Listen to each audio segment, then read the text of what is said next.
Welcome to Sacrilegious Discourse. For this is what the Sovereign Lord says. Why do you need prophets to tell people who you are and what you want? If you can justify everything that the God of the Bible has done, then you can justify any of your behavior. A lot of this mentality is trickling into what is now mainstream right-wing Christianity. I am capable of empathy greater than this God of the Bible. This is a Bible that they tell kids. This is the good Lord. This is the good book.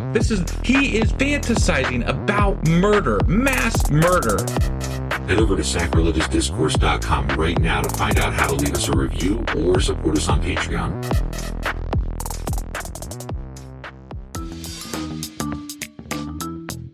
Hey there, sinners and saints. It's your favorite Bible-bashing duo from Sacrilegious Discourse, and we need your help. That's right, folks. We're raising funds for some heavenly equipment and a studio that doesn't sound like it's in the depths of hell. Our current setup, let's just say it's more apocalypse than audiophile. So if you want to hear us dissect the Bible without the background noise of demonic squirrels, chip in a few bucks. We're aiming for $5,000 to upgrade our audio and build a studio worthy of blasphemous banter. Donate today and help us spread the good word of atheism. You can find a link right on our homepage, sacrilegiousdiscourse.com. Every dollar counts. Even if it's from your collection plate.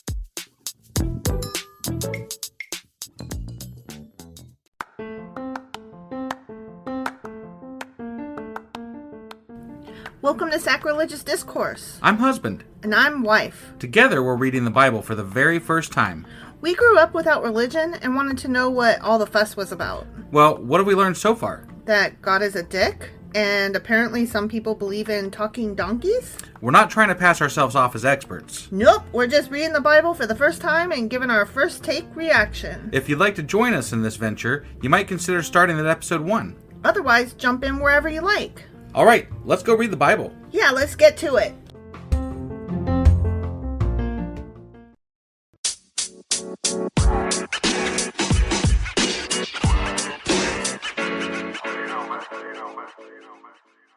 Husband! Wife! Do you remember what happened on Friday? We had Amaziah.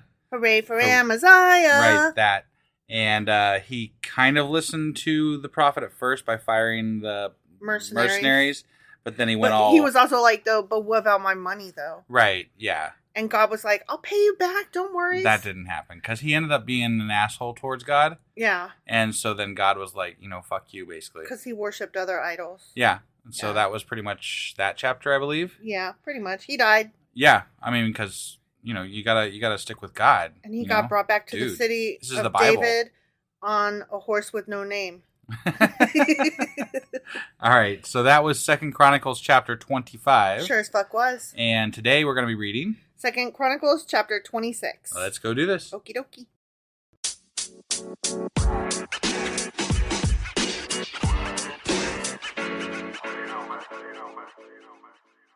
Okay, 2 Chronicles Chapter 26. Okay. All the people of Judah. All of them. All of them. No one left behind. 100% of them. Every single one. Had crowned Amaziah's 16-year-old son Uzziah. Okay. As king in place of his father. I like putting 16-year-olds in charge of me all the time. It's good. It's good math. That works. Our 18-year-old is pretty cool. I would put them in charge. I would put them in charge. Yeah. Yeah. Yeah, but that's a outlier. Definitely, our child is an outlier. Yeah, and at 16, I don't know. I mean, do they even know how to cook dinner at that point? I mean, ours did. Yeah. Ours knew how to make ramen. Yeah, for sure. Is there anything more important than ramen noodles? Not a lot. I have to sneeze. Oh, it won't come out. I'm so sorry. Oh. Okay, I guess I don't have to sneeze after all. Continuing. Not a lot. As opposed to ramen. Right. So anyways, after his father's death... What? No. What? We just got done saying there's not a lot of things more important than ramen noodles. Yeah. You should comment something about ramen noodles and then go back to what we're reading. Ramen noodles are pretty much the most important thing to eat. So as long as you got ramen, I think you're going to be okay. Yeah, exactly. So, yeah, I would put our child in charge at the age of 16. Because ramen. Because ramen. Okay. Boy. After his father's death, Uzziah rebuilt the town of Elath and restored it to Judah. Good old Elath. I was going to say good old Judah, but whatever. Okay, yeah. Uzziah was 16 years old, don't forget, when he became king. Yeah. And he reigned in Jerusalem 52 fucking years. He must have done what was pleasing in the Lord's eyes. I guess he did. I mean, if he reigned that long, either that or God isn't very good at his job. It might be a combo of both. I don't know, but we'll find out because they will definitely tell us. Yeah. His mother was Jechaliah from Jerusalem. He did what was pleasing in the Lord's sight. Hell yeah, I got it. Just as his father Amaziah had done. Wait, what? So, no, that's a lie. Not just as his father. They said that he was like half and half. He was like, he did good, but then he did bad. Yeah. If he did just as good as Amaziah, he's dead duck. Yeah, he's mediocre, just like his dad. He's done for. So if he did good in the Lord's sight, then he did good not like his father. Right, yeah. He did better. Uzziah Uzziah sought God during the days of Zechariah. I would like to catch God. Who taught him to fear God. Okay. And as long as the king sought guidance from the Lord, God gave him success. Right. Uzziah declared war on the Philistines and broke down the walls of Gath, Jabneh, and Ashdod. Because God, obviously. Obviously. Then he built new towns in the Ashdod area and in other parts of Philistia. God helped him in his wars against the Philistines, his battles with the Arabs of Gur, and his wars with the Meunites. Yeah, those guys. Meunites. Sure. Whatever. Yeah. The Meunites paid annual tribute to him, and his fame spread even to Egypt. Wow. For he had become very powerful. I see. Because God. Because God. Right. Not because king and had money. No. This is all God's doing. Yes, all God. Obviously. Uzziah built fortified towers in Jerusalem at the corner gate, at the valley gate, and at the angle in the wall. You know that angle? Yeah. I've questioned this before, but like if you are in God's grace, why do you need fortifications though? That's a good question. You know? It's a good fucking question. Maybe he's planning on not being in his good grace at some point, and he's like, we're going to need some fortifications. Well, here's the thing. Maybe he doesn't trust God as much as he should, because if he's in God's good grace, he shouldn't have to fortify, because even if other people come to war, it shouldn't matter. He'll be right. Right? Yeah. God will just fart in their general direction, and they all go down. Exactly. You know? That's the way it should be. Yeah. But no, he also constructed forts in the wilderness and dug many water cisterns because he kept great herds of livestock in the foothills of Judah and on the plains. He was also a man who loved the soil. I love dirt. Do you love dirt? Dirt is great. It's way underrated. I heard that God made dirt and dirt don't hurt. I heard that God made us out of dirt. Dirt is dirt. Dirt is definitely dirt. And to dirt we return?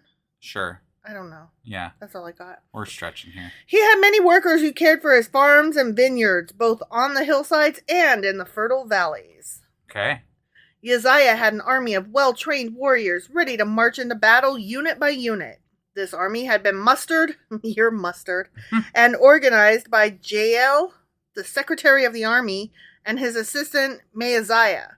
Okay.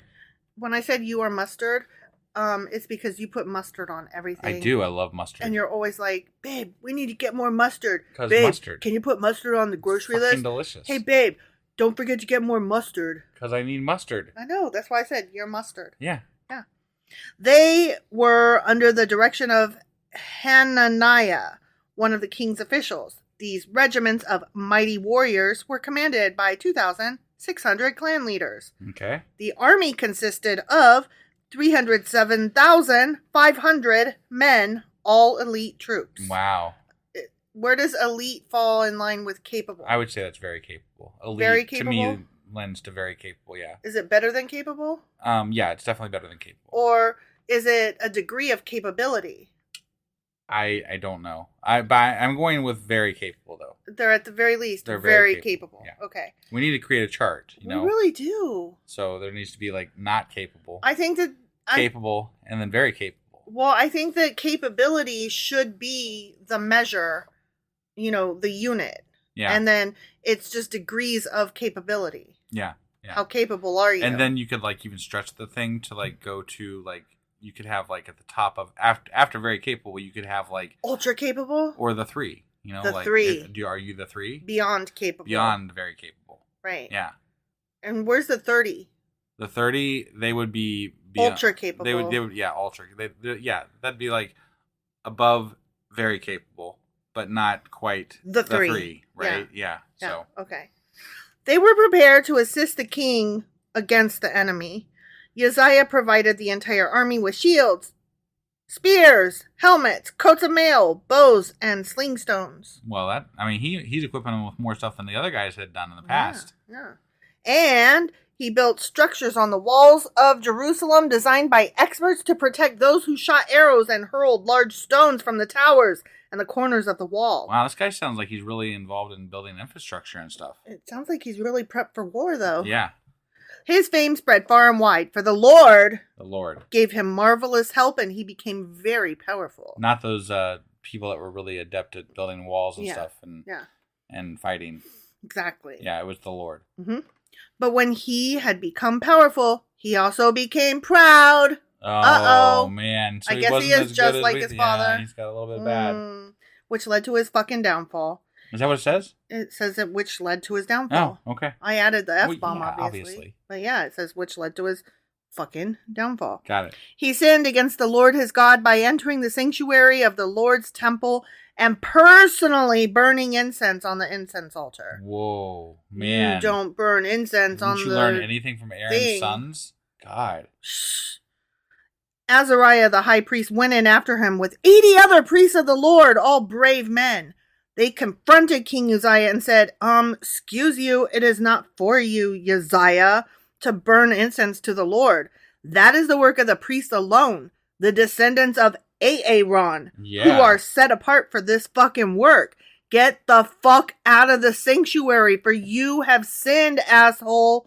The Lord God will not honor you for this. No. Exclamation point. In fact, he's killed people for less. He sure as fuck has. He smote the fuck out of Aaron's own sons. Right? Uzziah, who was holding an incense burner, became furious. But as he was standing there raging at the priests before the incense altar in the Lord's temple, leprosy suddenly broke out on his forehead. That's how leprosy works. When leprosy just suddenly breaks out of my forehead. Like one day I was just standing there and God was like, you did one F-bomb too many. And I just had like leprosy. It broke out on my elbow. Right, yeah. On my elbow. Yep. Yeah, it was bad. It was, yeah. I didn't stop cussing though, so I went away anyways. Right.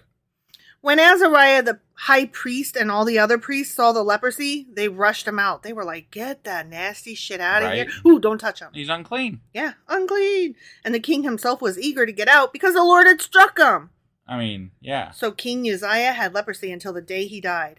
Ooh, do you think, like, he did not reach out to God and be like, oh, I am so fucking sorry. I'm the worst. Like, I really fucked up. Right. I was on a good, and then I fell. How do I fix this, my man? Yeah.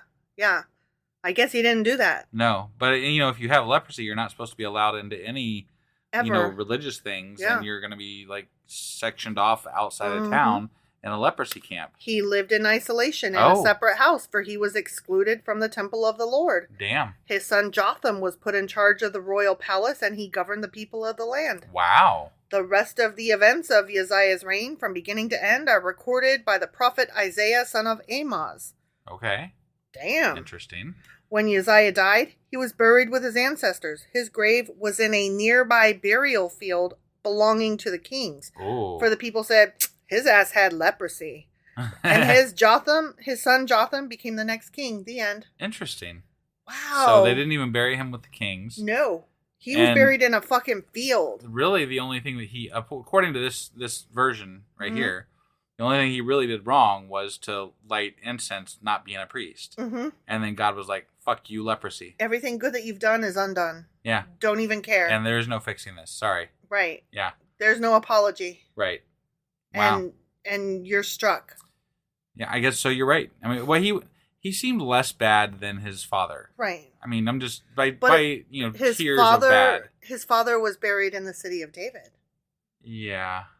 Yeah. That's what I'm saying. Okay. All right. This guy was less bad, but because he had leprosy, yeah, he wasn't even allowed to be buried in the city of David. Right. This is bullshit. Right. Right. This system is not across the board, and that bothers me. Yeah, it's not enforced fair. fairly. No, it's not fair, and I don't like things that are not fair. I agree. It's like if you're playing Monopoly and you're like, but everybody who's left-handed gets an extra $100, right? For no bullshit. reason. Yeah, and also, but if you land on this square, you have to go chop your wiener off. Whoa, I don't know. I'm not playing this game. But it's the game of life. You don't have a fucking choice, right? Yeah. That's what I'm saying. Like, it makes no fucking sense. It's not across the board. It's not fair. I don't like those kinds of games. It's because it's not true. Right. But I'm just saying, this is how they wrote it, but it's not true. Right. So that's all there is to it. Right. And, yet again, we've got stories that are but you know what? with even themselves. America's not true. So, like, our laws don't make fucking sense, and our laws ain't fair. Right. So, this story could just as well be true. Yeah, that's true. I rail against all of the unfairness and inequality of our own system. Yeah. This is just more of the fucking same. Just, with old way back then guys instead of now guys. Right. So. Whatever. I hate it. It makes me angry. Yeah. Reading this shit makes me angry. That guy should be buried in the fucking city of David, leprosy or not. Right. Yeah, I agree. All right. Well, that was 2 Chronicles chapter 26. Sure as fuck was. And tomorrow we'll be back with 2 Chronicles chapter 27. We'll see you guys then. Bye.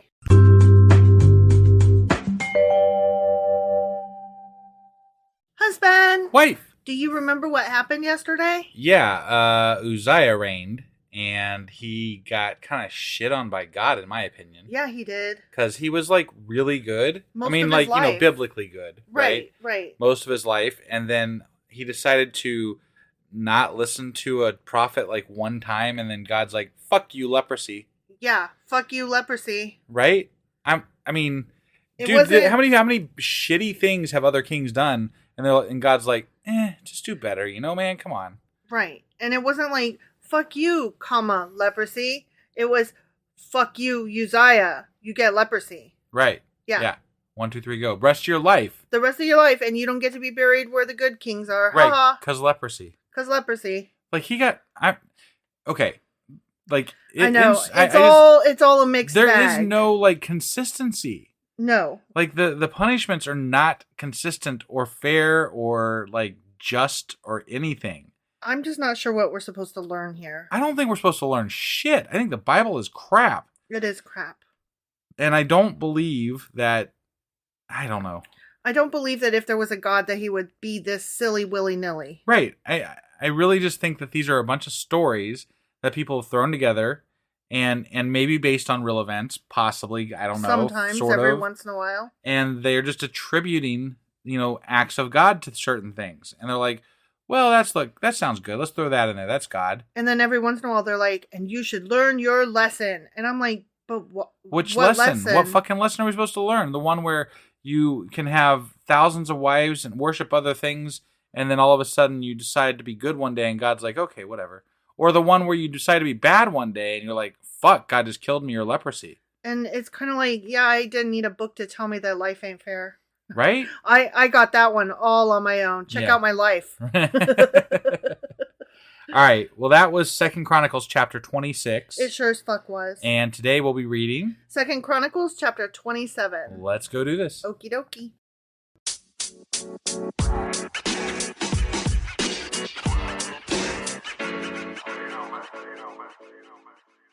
Okay, 2 Chronicles chapter 27. Okay. Remember, Jotham was just made king. Yeah, okay? yeah, because the other guy had leprosy. Leprosy. And then he died. Leprosy. Yeah. Jotham was 25 years old when he became king, and he reigned in Jerusalem 16 years. Okay. So if God let him be a dick for 16 years, then that's a God problem. But the last guy, he reigned for what? That's what I'm 50 saying. years or something? These are God problems. And they said he was a kind of a dick. So, yeah. he wasn't a dick, but he did wrong by God, apparently. Yeah. So these whatever. are God problems. So I'm not, I don't care. Right. His mother was Jerusha, the daughter of Zadok. Jotham did what was pleasing in the Lord's sight. He did everything his father Uzziah had done, except that Jotham did not sin by entering the temple of the Lord. Good on him. Okay, well there you but go. But he only got to reign 16 years, so I guess that case of leprosy that his dad got, really he was taught like, him I right don't from want wrong. that. That's not good. I ain't doing the leprosy. Right? But the people continued in their corrupt ways. Of course they did. I mean... Because they don't give a shit. Because they don't see God. Because God's not there. Yeah. Just saying. Jotham rebuilt the upper gate of the temple of the Lord. He also did extensive rebuilding on the wall at the hill of Ophel. Okay. Ophel. I like awful better. Awful. Mm-hmm. He built towns in the hill country of Judah and constructed fortresses and towers in the wooded areas. Oh, that's nice. Yeah. Scenic towers and fortresses. Like, it just makes me think of Whoville, you know? Yeah. Isn't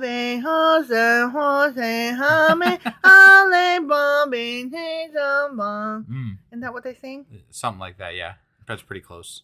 Jotham went to war against the Ammonites and conquered them. It was probably in springtime, I'm guessing. I would think. You know? Over the next 3 years, he received from them an annual tribute of 7,500 pounds of silver. Wow. 50,000 bushels of wheat. Damn. And 50,000 bushels of barley. Ooh, he's doing good. Mm-hmm. Yeah. Nobody ever brings Lots me bushels of lots nothing. Of stuff. I need to go to war.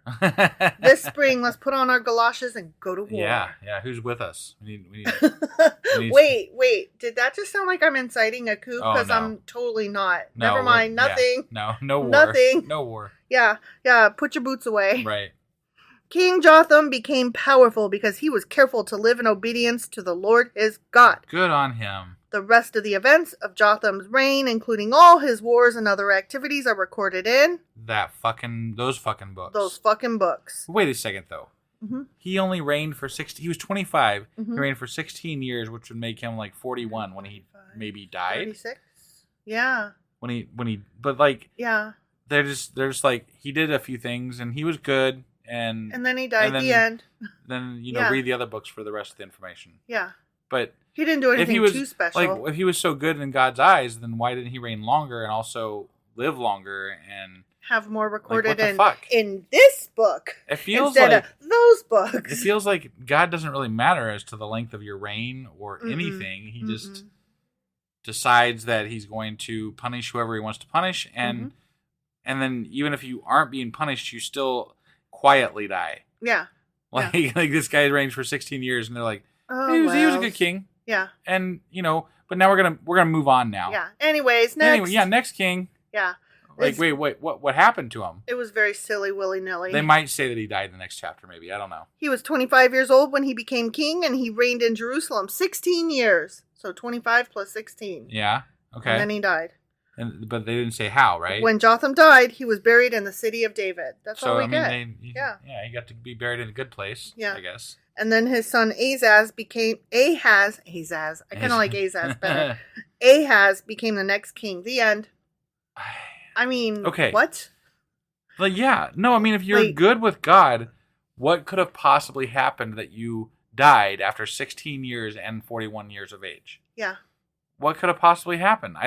That doesn't make any sense to me. Like, some of these other fuckers live for goddamn ever, and they do shitty things, and God's like, whatever. Yeah. It doesn't... I know this is like a running theme with us, but like, God's not really doing anything here. They're just, I don't know. It's across the board nonsense, because it's not across the board equality, equity, or rewarding the kings that do good or punishing the kings that do bad. Like, there's nothing to even help us guess how it's going to go. Right. Yeah. No. And that's the consistency factor of it is just the part that bothers me. Like, there's no consistency to actions or of good or bad that result in certain things happening. I mean, that's why I said I don't understand what we're supposed to be learning here. The only thing that I'm learning is that God, if in the fact that he exists in canon, is a dick and is inconsistent and is not present in these people's lives. Right. And you may still die early, but they won't point out that it was God's fault. That's all. Yeah. Yeah. I mean, okay, great. Right. He must have choked on a chicken bone or something, right? That's how he went out. And shit on the toilet due to a heroin overdose? I don't know. Who knows? Well, I mean, heroin overdose probably wouldn't would happen, but something It could, stupid. but it could just as easily have been. Right. Who fucking knows? Got drunk, fell out a window. Right. I don't know. Who knows? Didn't have his ramparts built correctly and fell off his roof. Well, that's a sin, isn't it? If you don't build your ramparts correctly. Well, he had them built, but maybe somebody. Yeah. Maybe the wood rotted. Could be. It's not a sin to have your rotten wood. I guess right? not. Yeah. He had it built, but then he fell off the roof. I don't know. All right. Fuck cares. Whatever. We're wasting too much time on this. What was his name?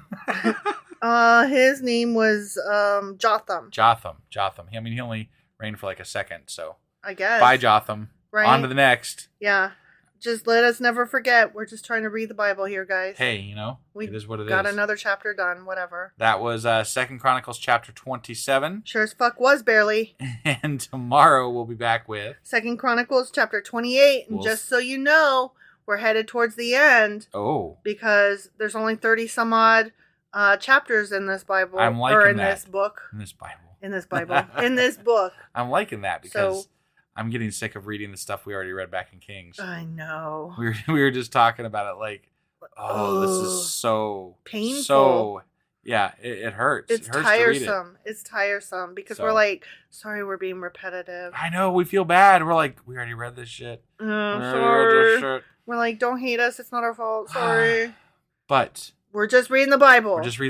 Yeah. That's all there is to it. And we did it. We did another chapter, and you guys. never know. Somebody might like look us up for reference and somebody would point to, 2 Chronicles chapter 27. Mm-hmm. And they come to this and they hear us and they're like, oh, they sounded great. And they sounded like they never read this before. And we're like, yeah, but we did. I mean, we didn't read this not chapter. Not this chapter, but the other one that's in Kings. Yeah, the Kings.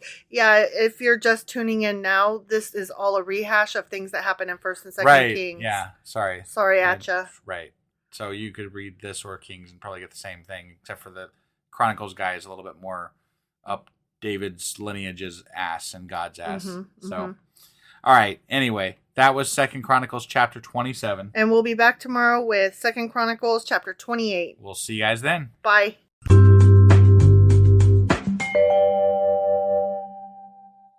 Husband. Wife. Do you remember what happened yesterday? Yeah. Jotham ruled for like 5 minutes and then he died and it wasn't because God did anything and whatever, he's dead now. He reigned for 16 years. 5 minutes.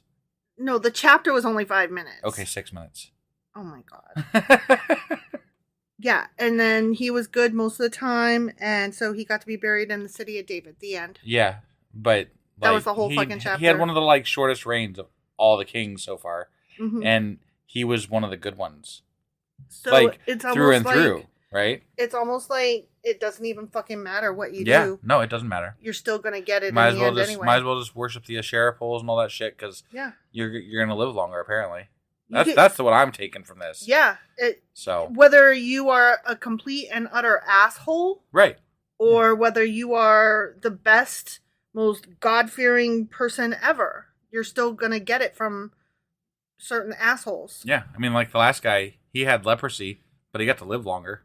Yeah. So and reign longer. I don't know, live or leprosy, die or leprosy. What's your choice? It just doesn't fucking matter. I mean, I'll take the leprosy. Yeah. Fuck it, I'm still alive. Yeah. It's true. And you don't get to, you don't have to be around other people and fuck with them. Right? You just read books all day. I know. Yeah, right? see? Yeah. Although there weren't a whole lot of books back then. Yeah, that's true. But still. This Moses guy is getting real fucking boring. God, read this book like 25,000 times. All right. That would be so painful. Yeah. Oof. It made me yawn just thinking about it. All right, so that was 2 Chronicles. 2 Chronicles, chapter 27. Sure as fuck was. And today we'll be reading 2 Chronicles, chapter 28. Let's do this. Okie dokie.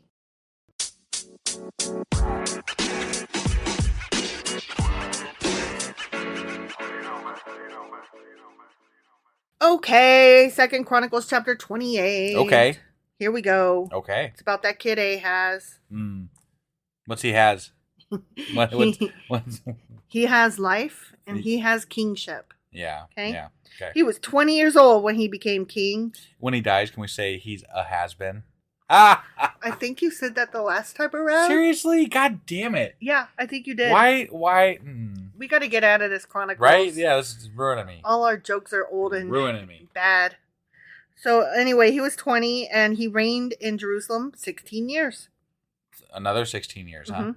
It's a magical number. Right, yeah. He did not do what was pleasing in the sight of the Lord. So see, you can live 16 years not doing what's pleasing, which means everything fun.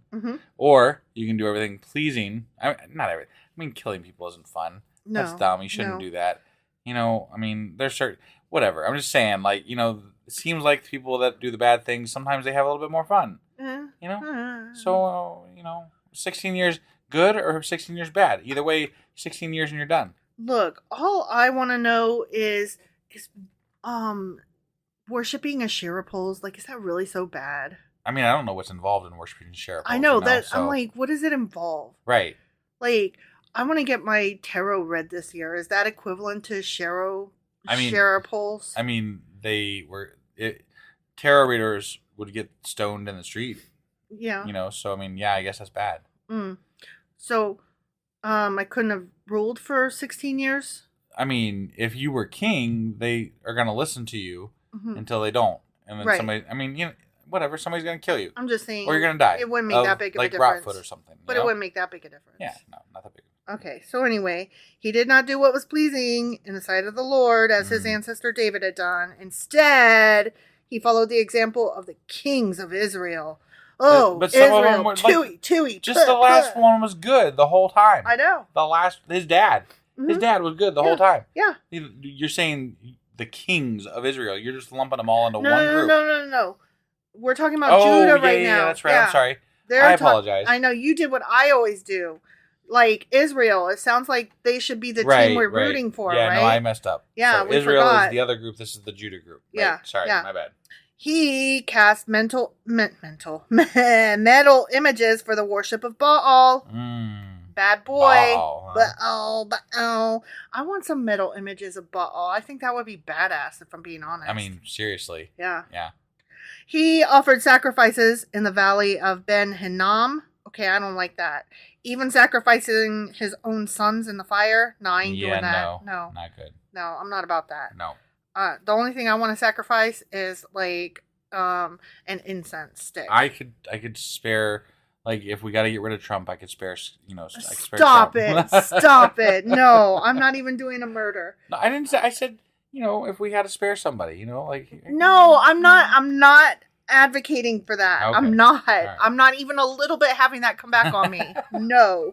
No. An incense stick or a candle is all I'm willing to do, okay? All right, fair enough. In this way, he followed the detestable practices of the pagan nations the Lord had driven from the land ahead of the Israelites. He offered sacrifices and burned incense at the pagan shrines and on the hills and under every green tree. Every green tree, Damn, huh? He was busy. Not the brown ones, not the gold ones, but the green ones. He was busy. Yeah, every green tree. Every one. Wow. Because of all this, the Lord his God allowed the king of Aram to defeat Ahaz and to exile large numbers of his people to Damascus. The armies of the king of Israel also defeated Ahaz and inflicted many casualties on his army. Wow, sounds like he was getting defeated all over the place. Yeah, but it sounds like he was just a bad king, not that he was getting punished for doing obviously, if you're a good king things. And you're good at war, you're going to win. If you're bad, you're going to lose. And again, the writers of history get to write these fucking tales. So, in a single day, Pekah, son of Remaliah. What? Nothing. Okay.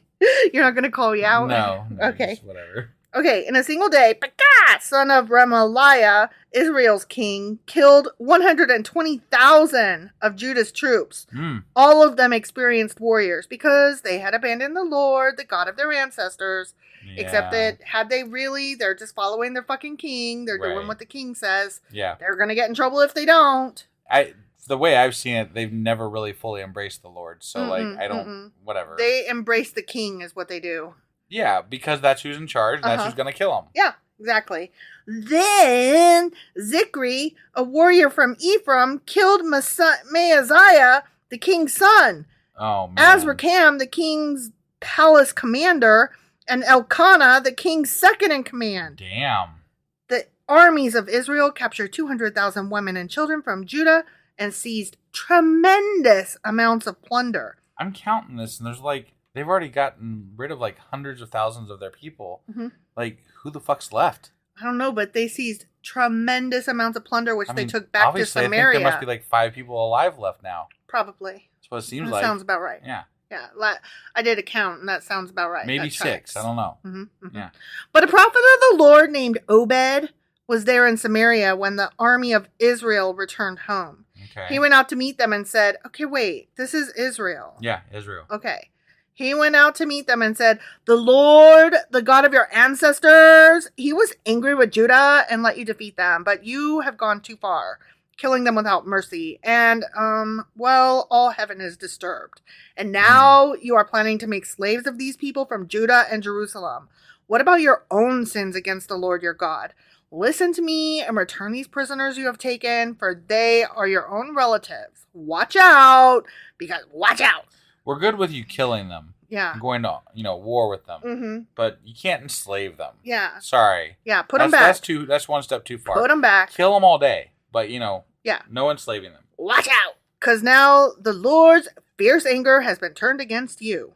I mean, excuse me, but wasn't the Lord's anger already turned against them? Because they were like, yeah, they're already bad. From Judah? Yeah, they've been doing bad this whole time. Shouldn't the Lord be angry at them all the fucking time? Right. But no, apparently sometimes they win. Yeah. Because God needs them to be the better group when he's more angry at the other group at and Judah. Whatever. And it's so none confusing. of it. It's so. It's stupid. It's like a goddamn soap opera. And you know what? I don't watch daytime television. No. I don't watch game shows. I don't watch.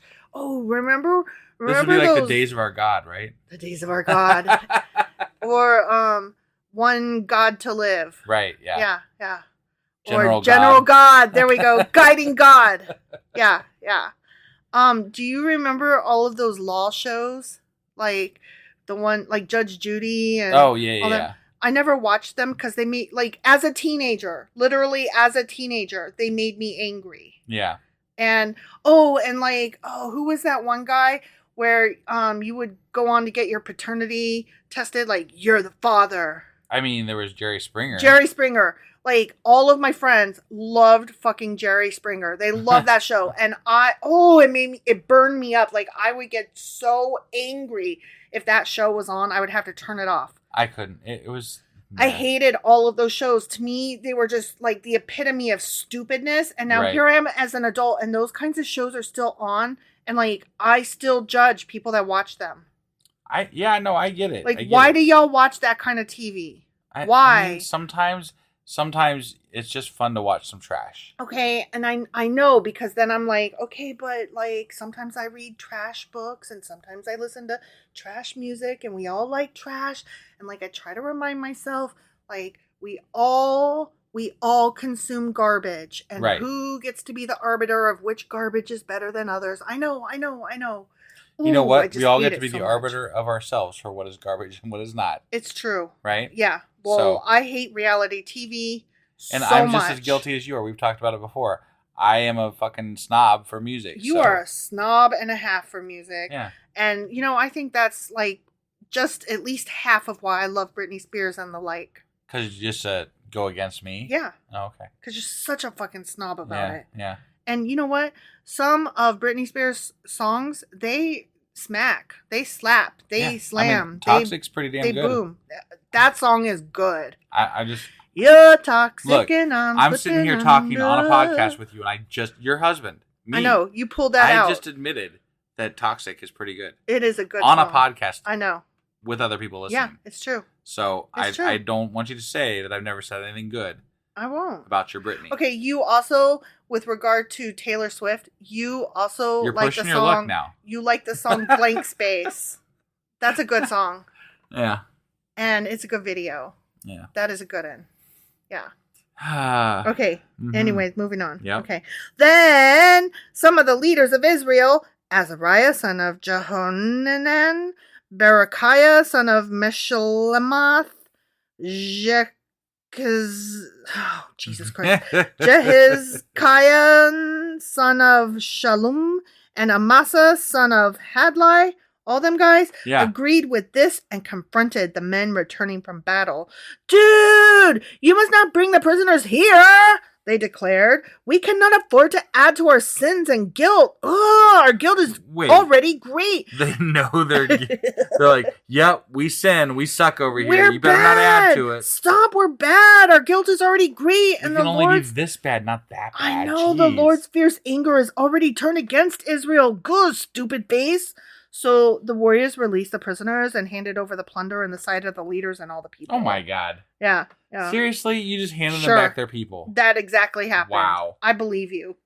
That's I totally crazy. believe you. That's fucking crazy. I believe you, I mean I exactly do not believe you. Right? You wouldn't just hand back hundreds of thousands of people. Nope. Then the 4 men just mentioned by name, those guys, they came forward and distributed clothes from the plunder to the prisoners who were naked.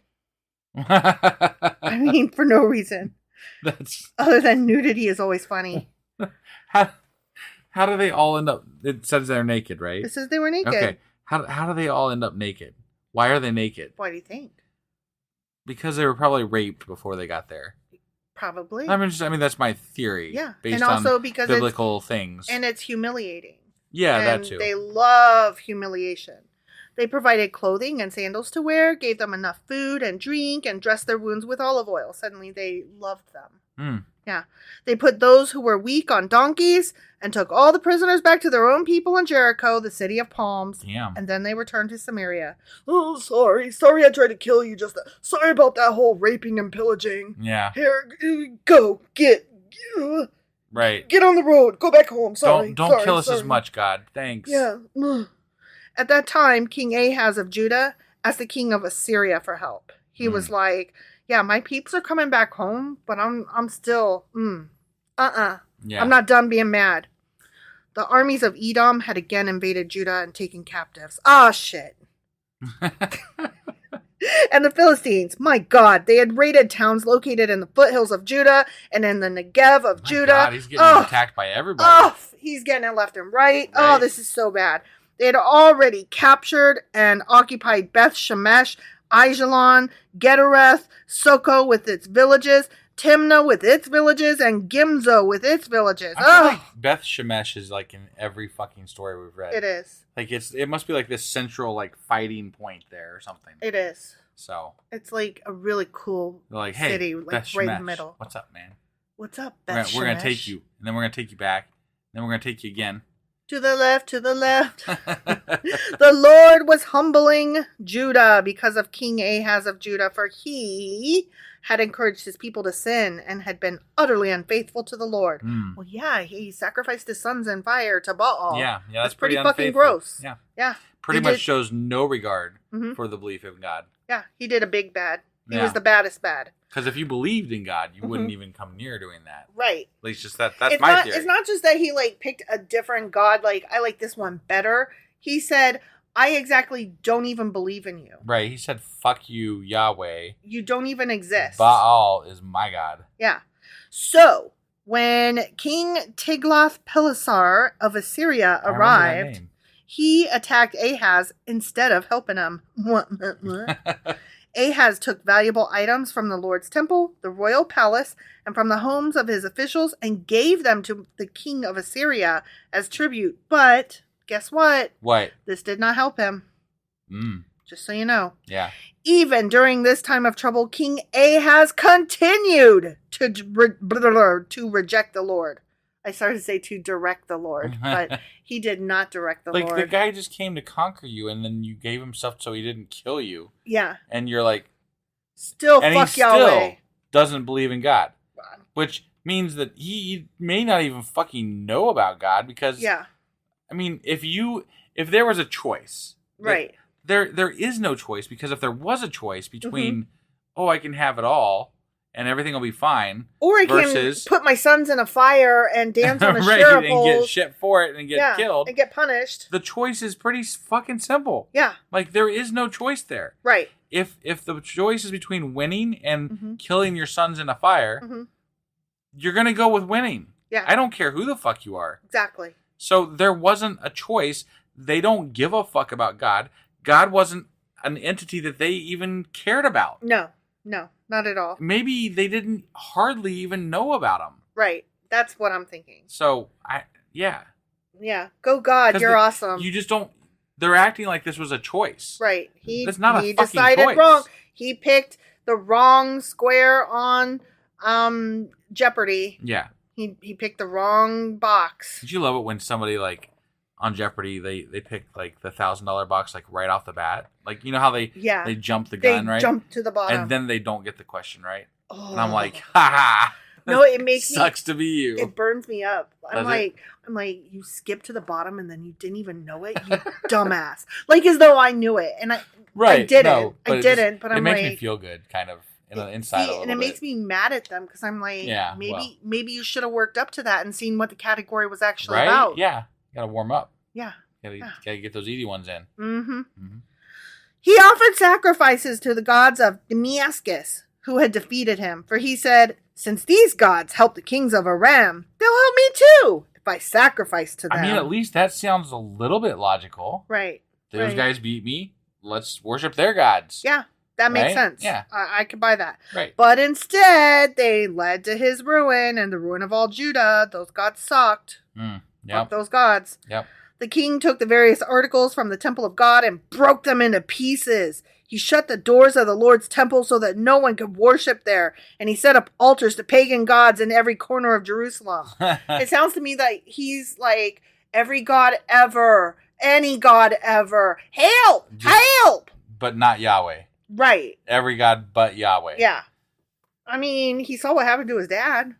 Right? Yeah. So he's like... You only got to live 16 years and dude fucking killed you. Yeah. Whatever. That god was dumb. He's a fucking dick. Yeah. He made pagan shrines in all the towns of Judah for offering sacrifices to other gods. In this way, he aroused, you said aroused, the anger of the Lord, the God of his ancestors. Oh, he did not just shun God, he pissed God off. Yeah. God was asleep until then, and then God turned over and was like, the fuck is poking me? Oh, I'm gonna get you, Ahaz. Right. I am mad at you, sir. Yeah. I'm gonna make you Never mind. I don't know where you were going with that, but it made you laugh. I was going to bring back the has-been, but then it didn't work. Like, it didn't roll off my tongue. No. It didn't work in my brain. But and I was like, nope, got to stop right there. Yep, that's not going to work. But you had gone too far. In my head, it was funny. You know how things are funny in your head sometimes? All the time. Everything's funny in my head. That's going to be fucking funny. And then you go to say it, and you're like, nope, that's not going to work. Nope. I got to stop. Yeah. That was dumb. Yeah, that happens. Sometimes I say it anyway. But, like just now. The rest of the events in Ahaz's reign and everything he did from beginning to end, all of it. All of it. They are recorded in, oh my God, get this. Those fucking books? No. What? The Book of Kings of Judah and Israel. Oh my God, it has the words there? Yeah. For the first time. Oh my God, what's going on? They're recorded in the Book of Kings of Judah and Israel. Holy shit, something crazy is going on. I kind of feel like this chapter just changed my life. But it's the first time. It's those fucking books. It's those fucking books. Out, though. They're in the first time. They're here. In this Bible that we're reading. Sorry, this is a big deal to us. You guys don't really know what we're talking about because we're sitting here reading the thing that we normally read. And those things are never in the text. They're never there, so it's become a joke that it's a blank. Yeah, because we had to look it up. Like, when it first happened, we're like, what's going on here? Yeah, we had to look it up in one of our Q&As. Covered this just for anybody who and this happened all through Kings and Chronicles. Yeah. And it never has the names of the books. Ever. And so we had to look them up. And so we always say, those fucking books as a reference to... I feel like someone's testing us here. I know, but we got it. We saw it. Yeah. We got it. So, like, are they reading this from our website? We sure as fuck are. We sure as fuck are reading this from your website.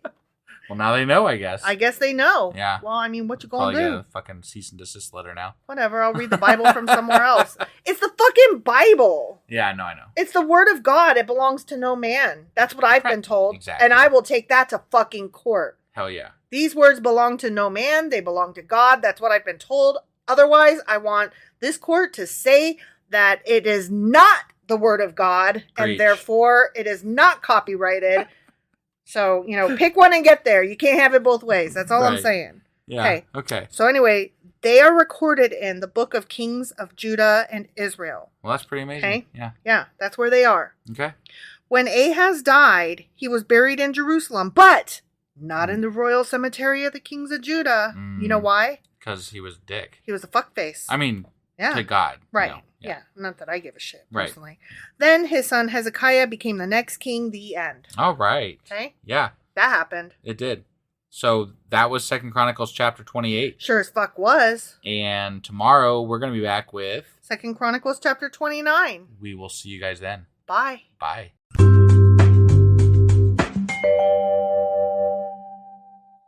Husband. Wife. Do you remember what happened yesterday? Yeah. Ahaz roasted his sons on an open flame. He did. And, like chestnuts, man. Right? Yeah. 'Tis the season. I guess. Yeah. And he didn't do anything that was pleasing in the Lord's eye. Nothing. But he lived as long as his dad, who did some things that were pleasing. Yeah. So. It doesn't matter. Whatever.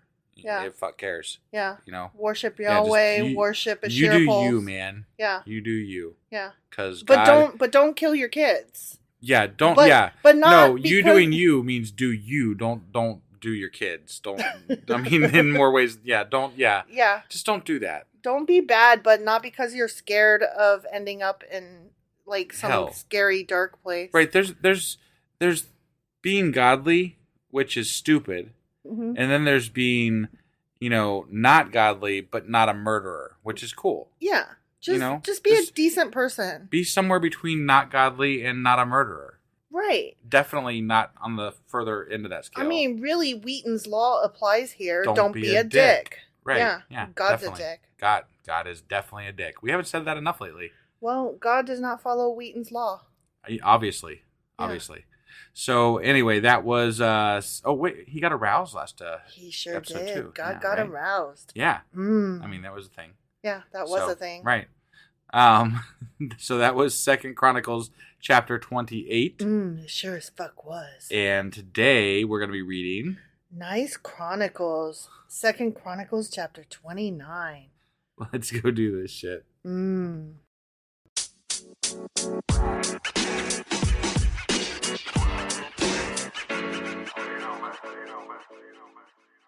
Okie dokie. 2 Chronicles chapter 29. Okie dokie. Gee whiz. Gee willikers. No, I'm saying like an old fashioned person, like gee whiz. Right, okay. This is fun. I feel like gee willikers has gone out of fashion though. I never liked golly gee willikers. No, I never liked it. Man, you did the whole thing. You got the whole thing in there. Golly gee willikers. Golly gee willikers. No, Where the fuck did that come from anyway? Like, what is that? Stupid. I don't know. What is a williker? Does anybody know what a williker is? I mean, that's what Google's for. Right. No, I know. Get back to us, you Someone's guys. doing a Google search right now. I know. As well they should. Right? All right. Gotta know what a williker is.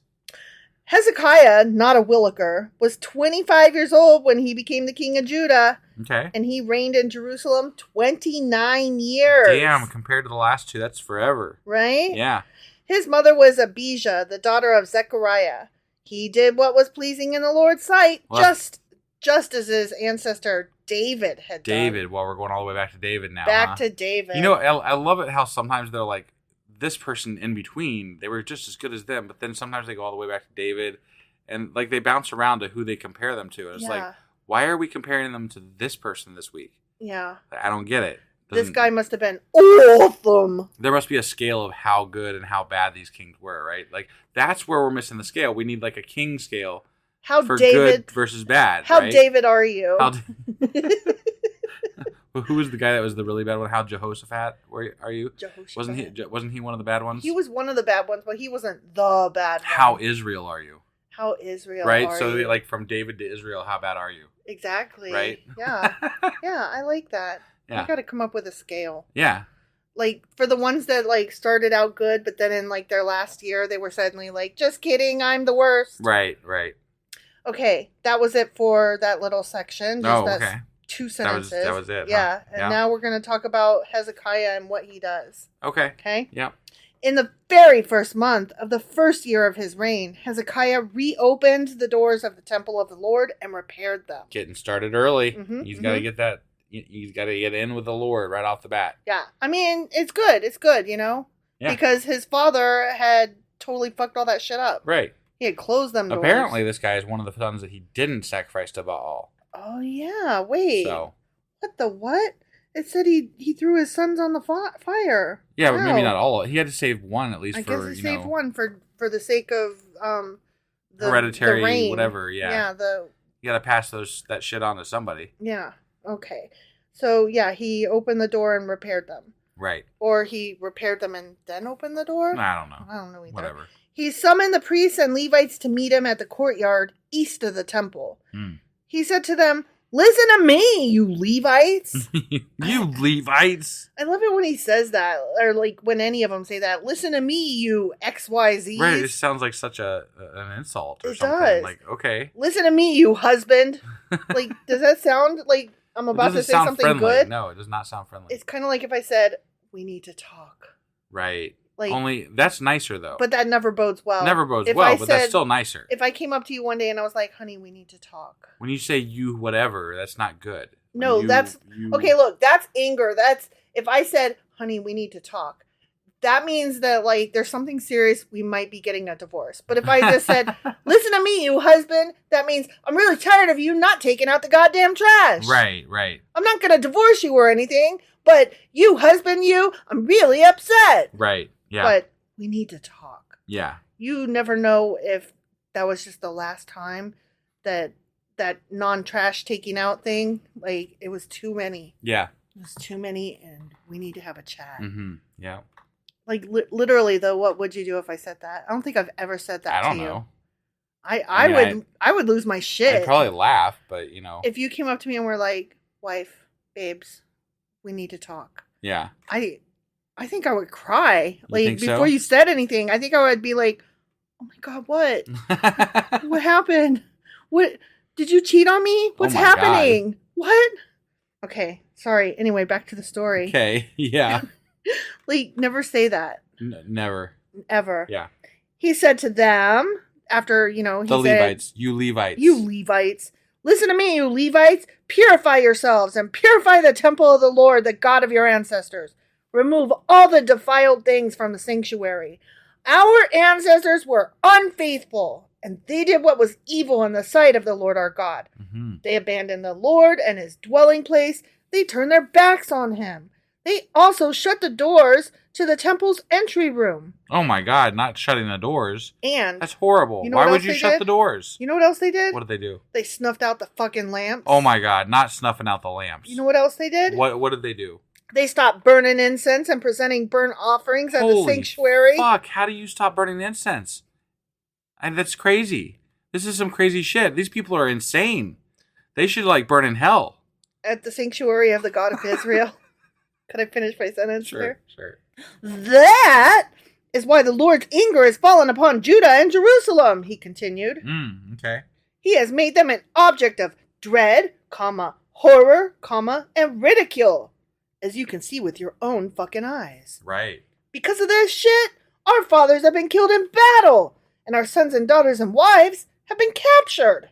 Yeah, they have. They have, and they were naked. They were naked. That's why they aroused God. At least for a while, until they got the clothes back. Yeah. Yeah. But not before they aroused God. Right. But now, I will make a covenant with the Lord, the God of Israel, so that his fierce anger will turn away from us. Yeah, good idea.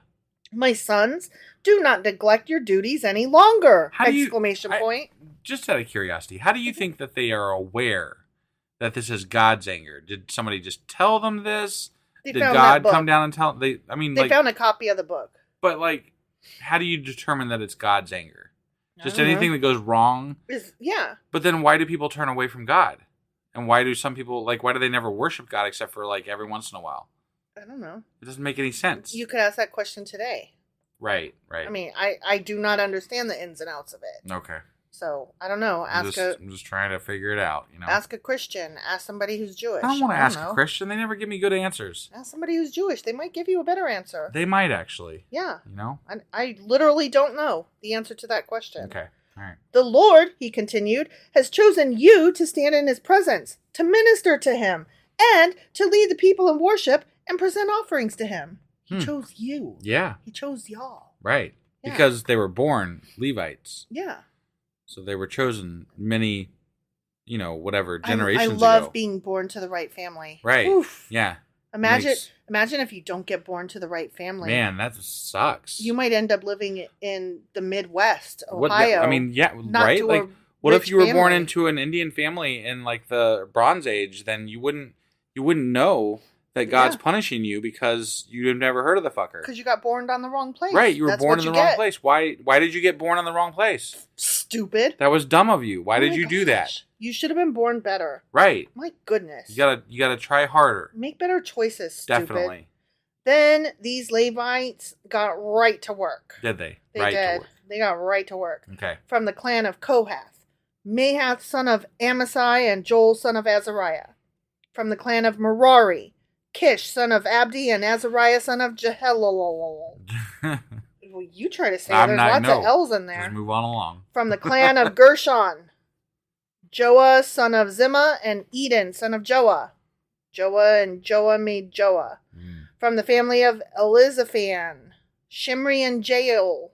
Okay. From the family of Asaph, Zechariah and Mattaniah. From the family of Heman, Jehiel and Shammai. From the family of Jeduthun. Yeah. Yeah, it's that one. Jeduthun. Okay. Shemaiah and Uziel. These men called together their fellow Levites, and they all purified themselves. Oh, good. They took a bath together. Right, yeah. Then they began to cleanse the temple of the Lord, just as the king had commanded. I bet they burned sage. You think so? Which is funny, because that's what Wiccans do. Yeah. That shit smells good. How do you think they, do you think they had soap back then? Did they have soap? Yeah. Why? How do you know they had soap? Because What did they use? What did they use to make the soap? They had, it wasn't the same soap that we have today, but it's stuff that, I don't know.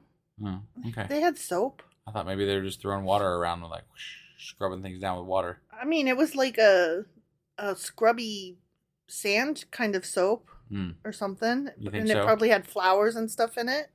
Man, you got a whole list of ingredients here. I do. I don't know how you came up with them, but I have a whole list in my head. Yeah. I think they just as likely used, shit statues that hardened in the, what were those cow patty things that we were looking at? The cow chips. Yeah. They could have been just scrubbing with some cow chips. No, they didn't. No, they didn't. They don't know what's good and bad, I think that they had so smelling good stuff. They could have thought that cow shit cleansed the fucking room, Okay, but stuff that smells good has always smelled good. You weren't around to smell what they didn't have deodorant back then. You don't know what people smelled like. Maybe cow shit smelled good back then. You know what? I have lived in European countries where their ideas of body cleansing and body odor is much different than Americans. Yeah.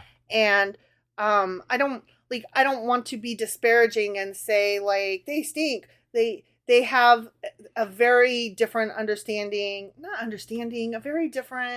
just a different culture. They don't shower every day because, they don't have the same hang-ups we do with wash every day, but you could stop with they don't have the same hang-ups that we do because that can apply across the board for a lot of things. I find it funny that a lot of the people here in America that they shower every day, but they don't always wash their hands after they pee. Yeah. Seriously. Yeah. And I'm you care a lot, except that you don't. Right. What you do is you pretend. Yeah. And I know a lot of the people. I have a list of people in my close circle that I could name off that shower every day that do not wash their hands after they go to the bathroom. Right. That's nobody in this house because I would fucking come unglued. Right. But I have a list of names. Yeah. So I'm just saying, just because you shower every day doesn't mean you're all special. Right. Good for you that you wear deodorant, but you're not better than other people in other countries. I never claimed to be. I'm not talking to you. I'm talking to general you. I'm just saying. I'm talking to Americans that think that we are not better than other cultures. We are not superior to other cultures. Right. Other cultures are simply different. They're simply different. As far as rankings go with regard to healthcare and education. Yeah, Jesus Christ. Wow, you really muffed that. Yes. Things like that. We don't rank that well. We don't rank that well. So we're not top dog. You know what? We have a really big fucking missile arsenal. We're not the best country. I kind of agree. We're not the best country. I kind of agree. I think we could be. Oh, I think we have the potential to be the best thing for this world if we just put everything that we have here to use and and did it correctly. And picked up all the good stuff that other countries are doing that they do better. Right. Could you imagine? Oh my God. It would be so cool.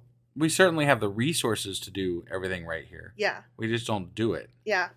Which sounds like, quote unquote, you hate America. You don't like it here, leave. No, you didn't hear what I said. No, you know what? That I got to stop you right there. But just for a second, because you and I, growing up, were probably two of the most patriotic people on the goddamn planet. Until America herself burst our fucking bubble. Right.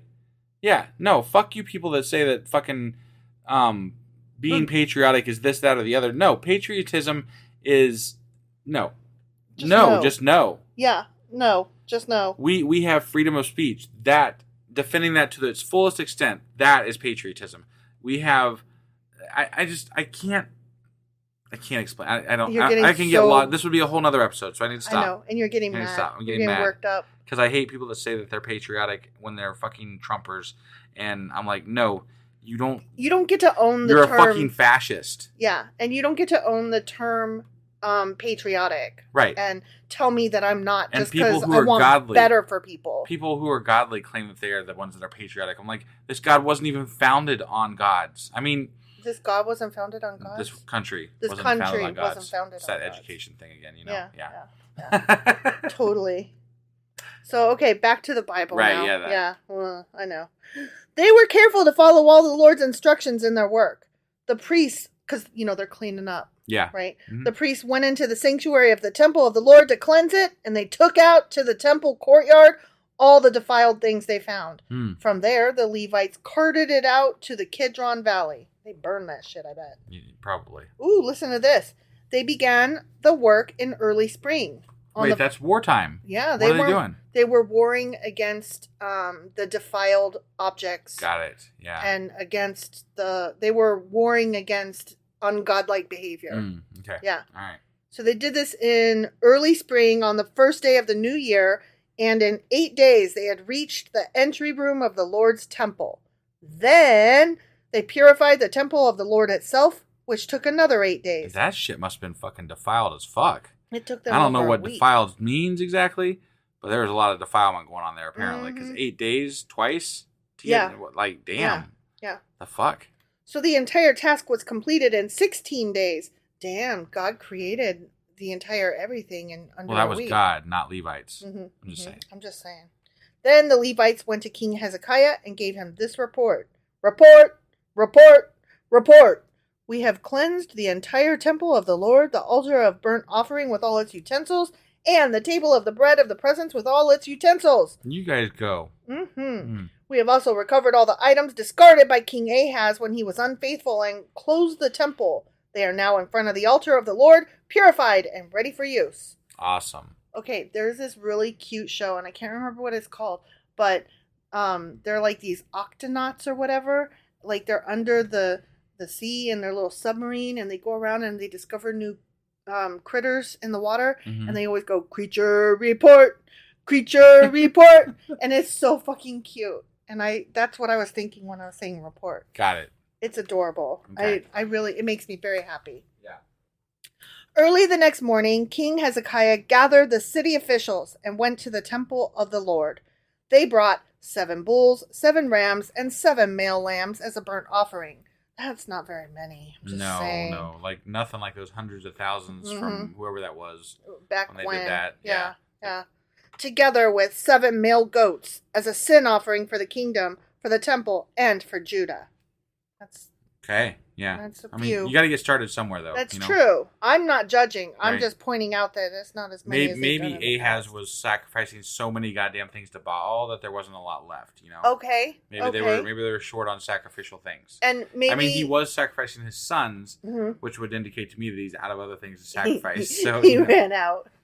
And also maybe they're just starting with just a group of them to purify themselves, the Levites and the king and stuff. They're a little small group before they small introduction. Like this is like the special cast. Like this is the cast and crew sacrificial meal thing. Yeah. This is before we get big and spread it out. Right. Okay. The king commanded the priests, who were descendants of Aaron, because, they're Levites, to sacrifice the animals on the altar of the Lord. So they killed the bulls, and the priest took the blood and sprinkled it on the altar. Hooray for blood! Yay! Love me some blood. Next, they killed the rams and sprinkled their blood on the altar. As And you finally, they did the same with the male lambs. The male goats for the sin offering were then brought before the king and the assembly of people who laid their hands on them. The priests then killed the goats as a sin offering and sprinkled their blood on the altar to make atonement for the sins of all Israel. I wonder if they let one go, though, as the scapegoat. I don't know. That was way back. That was some other ceremony, I think. That was some sort of festival-y ceremony thing. Yeah, but this is a sin ceremony. Yeah. So, sure. Sin offerings. They don't talk about that goat thing, though, much. No, they don't. At all. No. That was just kind of like a one-off deal. Yeah, every time they sacrifice goats, I'm always like, but did you let one go? Right. The king had specifically commanded that this burnt offering and sin offering should be made for all Israel. Okay, so he's not just Judah. Yeah, he's trying to bring the lands back together, yeah, he's like trying all to be the chosen. Uniter. Yeah, all the chosen people. Okay. King Hezekiah then stationed the Levites at the temple of the Lord with cymbals, lyres, and harps, but not saxophones. Saxophones. That's what I'm calling saxophones from now on. Okay, saxophones. Yep. He obeyed all the commands that the Lord had given to King David through Gad, the king's seer, and the prophet Nathan. Okay. The Levites then took their positions around the temple with the instruments of David, and the priests took their positions with the trumpets. Brr, brr, brr, brr. Then Hezekiah ordered that the burnt offering be placed on the altar. Okay. Oh, we're going to go step by step here, are we? Seriously? As the burnt offering was presented, songs of praise to the Lord were begun. I got to praise you like I should. What? Accompanied by the trumpets and other instruments of David, the former king of Israel. Shit. The Really? former king. David. I didn't know that. Who would have known? The former king, but they make it seem I'm glad like they clarified that. the one before last, the former. Right, yeah. And I'm like, no, there were several between him and you know that really important former king. Yeah. That David guy. In case you forgot. Right. Because you might forget. It's true. You think I couldn't forget because the chronicler is so in love with him. Right. But you might forget. No, I don't think I can forget. No? Do you think our listeners could forget? Definitely not. Nope. Yeah, no, David's right there. The entire assembly worshipped the Lord as the singers sang and the trumpets blew until all the burnt offerings were finished. Yummy. Yeah. Then the king and everyone with him bowed down in worship. King Hezekiah and the officials ordered the Levites to praise the Lord with the psalms written by David and by Asaph the seer. Who the fuck is Asaph the seer? I don't know. Apparently he wrote some fucking songs. Yeah, he's got some stuff to sing. Do you have any songs you would like to sing for us Not today? today. Okay. No. But maybe tomorrow? Possibly, but it's not looking likely. Did you check the 8-ball? I checked the 8-ball, yeah. It says not likely. Not likely. So they offered joyous praise. Yeah. Joyous praise. Yes. And bowed down in worship. Then Hezekiah declared, "Now that you have consecrated yourselves to the Lord, bring your sacrifices and thanksgiving offerings to the temple of the Lord." So the people brought their sacrifices and thanksgiving offerings, and all whose hearts were willing brought burnt offerings too. So this is the bigger after the pre-party thing? Yeah. This is now they're spreading it out to the rest of the everybody people. Come to the temple of the Lord. Because now the temple is clean and the priests that lead this are clean. And they got saxophones. Or no, they don't have saxophones, but they have music. There's stuff. music and everything is They got purified. horns at the very least. All the temple, the things in the temple, and all the people that lead all of this, everything is now ready and open. We're all clean. Right. The people brought to the Lord 70 bulls, 100 rams, and 200 male lambs for burnt offerings. That's a little better. Yeah. I mean, Yeah, comparatively speaking. Right. They also brought 600 cattle and 3,000 sheep and goats as sacred offerings. Now it's getting real. Now we're talking. Right. Now we're getting up there. Right. But there were too few priests to prepare all the burnt offerings. Damn it. So their relatives, the Levites, helped them until the work was finished and more priests have been purified. Wait. What? They're not allowed. You have to be a Levite priest in order to do these things. So you can't. People can't help with these things. That's what got other kings in trouble. The Levites helped them. The Levites helped the priests. Look, all Levites are priests, but not all priests are Levites. All right. So the priests were running this stuff, and then they were like, you know how y'all just purified everything, you Levites? can you get back in here and help us? Because we're out of... So as long as you're priests. a Levite, you're okay. Yeah. Is that what you're saying? Yeah. Okay. All Levites are priests, but not all priests are Levites. Are you sure about that?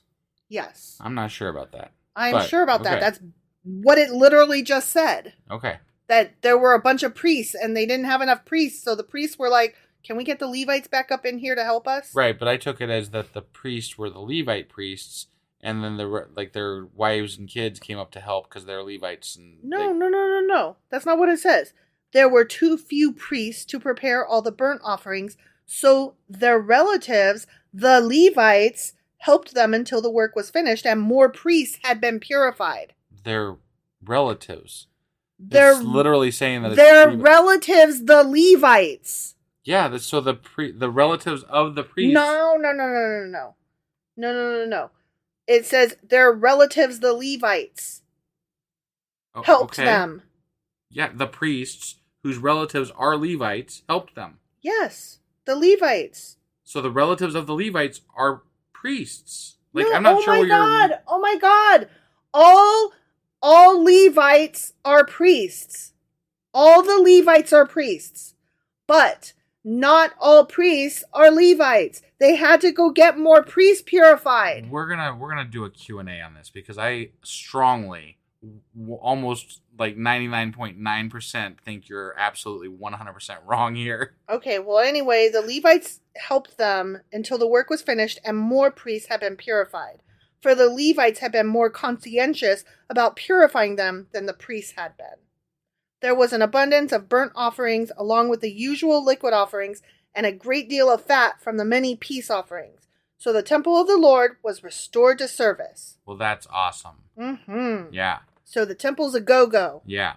And Hezekiah and all the people rejoiced because of what God had done for the people, for everything had been accomplished so quickly. The end. Yay. That's a happily ever after. Happy, good with the Lord stuff. Party things. and party and yeah. Yeah. You guys go. Friday. Gotta get down on Friday. God likes you again. Yeah. Good stuff. Oh my God, that reminds me. So you know how that song Friday, right? Yeah. Okay, so it's by Rebecca Black, right? Sure. Okay. So anyway, Whitney Avalon, she's a YouTube singer person. Okay. And she and Ali Spaganoff, I think. Yeah, that I have no idea. Anyway, she's another YouTube person. Okay. They just did like a 20 swing version of Friday by Rebecca Black, and it is so fun. Highly recommend y'all go check it out. Yeah. It's a lot of fun. Okay. Because it's 20 style and swing. Great. That's fun. fun. That's fun. Yeah. Okay. So on that note, that was 2 Chronicles chapter 29. Yeah. And we'll be back tomorrow with 2 Chronicles chapter 30. We'll see you guys then. Okie dokie. Bye.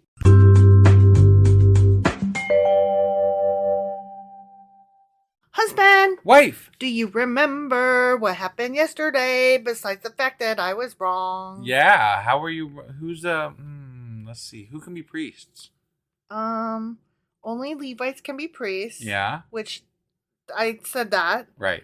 The thing that I was wrong about was I said all Levites are priests, but not all priests are Levites.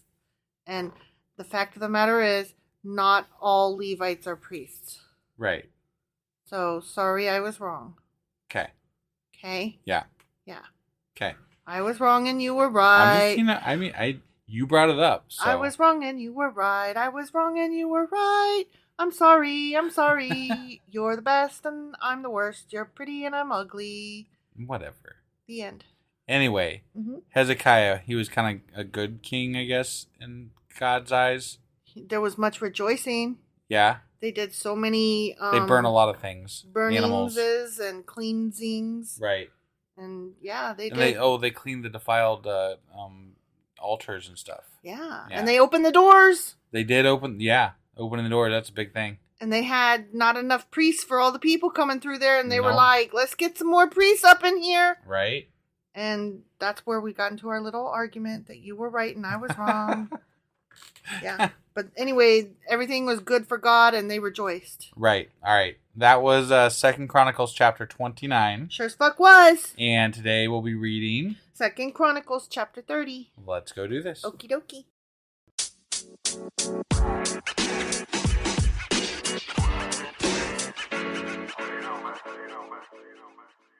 Oakley dokley. It's 2 Chronicles chapter 30. Okay. Here we go. All right. Because I'm all excited. Because it's more Hezekiah, and he is so good. He's not dead yet. He has more than one chapter. He's just like his ancestor David, and we all know how awesome David was. Yeah, I guess. I want to marry him. He's so cool. He did so much good. Would you want to marry me more if I danced naked in the street? Goddamn right I would.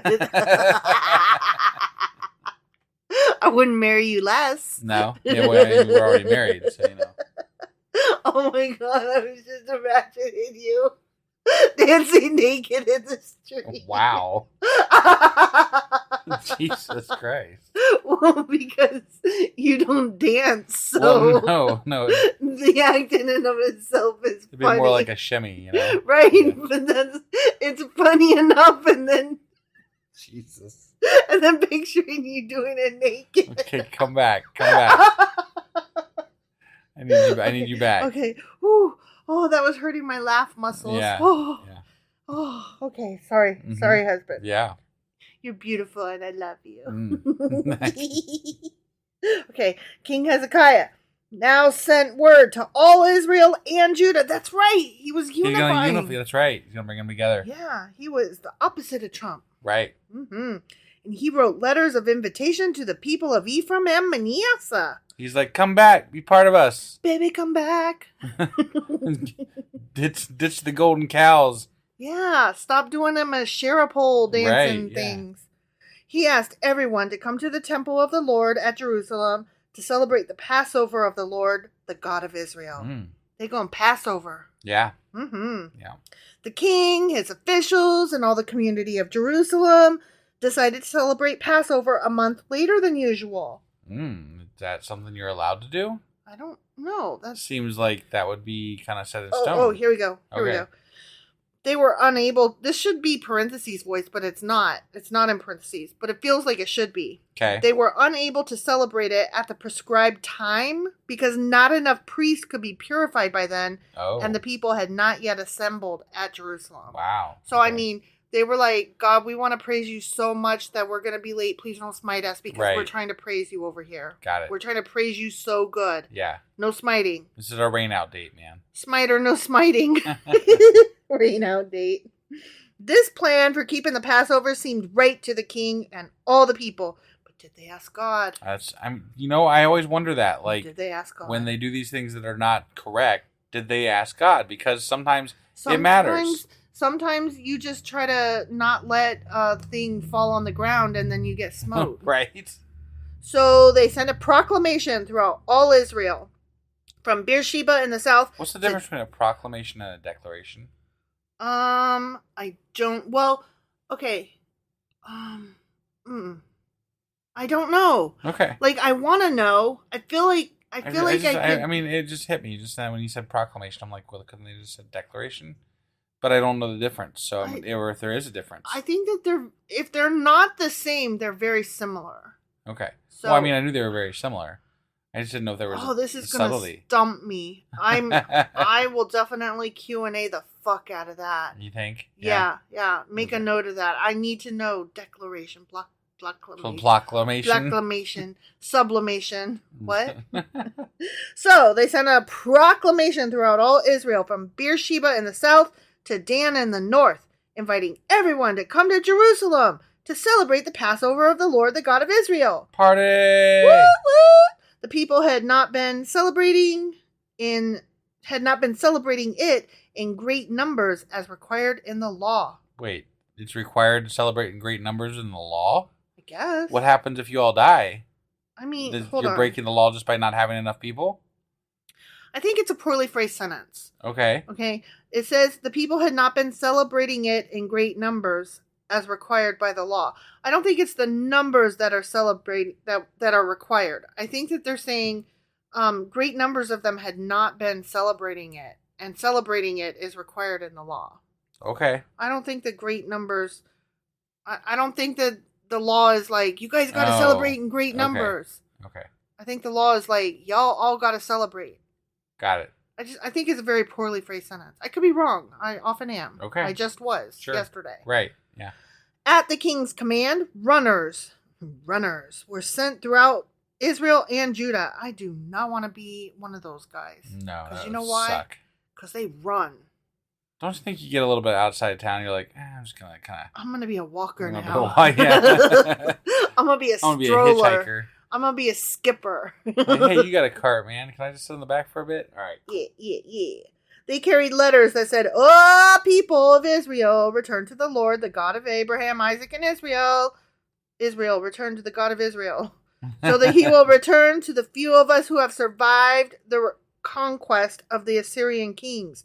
Do not be like your ancestors and relatives who abandoned the Lord, the God of their ancestors, and become an object of derision, as you yourselves can see. Right. Do not be stubborn as they were, but submit yourselves to the Lord. Come to his temple, which he has set apart as holy forever." And so you can give us money and offerings We and do stuff. want that sweet cash. I mean, I think that's really what they're doing. They're like, let's get some money from all over the place. Like, why should we stop with just Judah? Yeah, exactly. Worship the Lord your God so that his fierce anger will turn away from you. For if you return to the Lord, your relatives and your children will be treated mercifully by their captors, and they will be able to return to this land. Hello. So, if you just pray hard enough, they will come home. You're going to get captured. But if you pray hard enough, they won't treat you badly. They're already captured. I thought they already sent them home. I don't know. It's all wishy-washy and timey-wimey. Okay.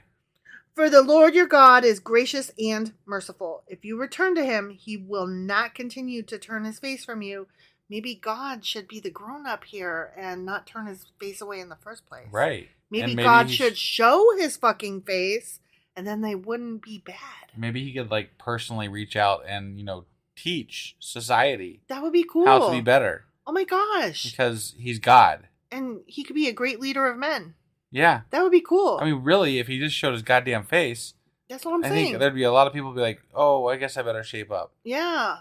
Because that one guy, man, he got smoked when he just pick up sticks on the wrong day. So, He wouldn't even have to make a huge, it wouldn't have to be like all the time. Just wouldn't have to be big. Maybe like once a decade, just show up and be like, yo, I'm God, yo. Don't forget me. Yeah, right? Don't forget. Yeah. The runners went from town to town throughout Ephraim and Manasseh. And as far as the what the fuck? territory. Fuck you. Of Zebulon. I thought it was a broken record for a second. Tear. I couldn't get it out. I was stumbling. And what's that word?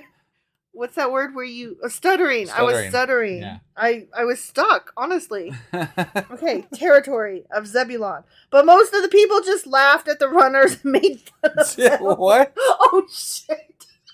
I did not expect Look at that dumbass running. I did not expect that sentence. He's running for the Lord. I wonder if he dances naked.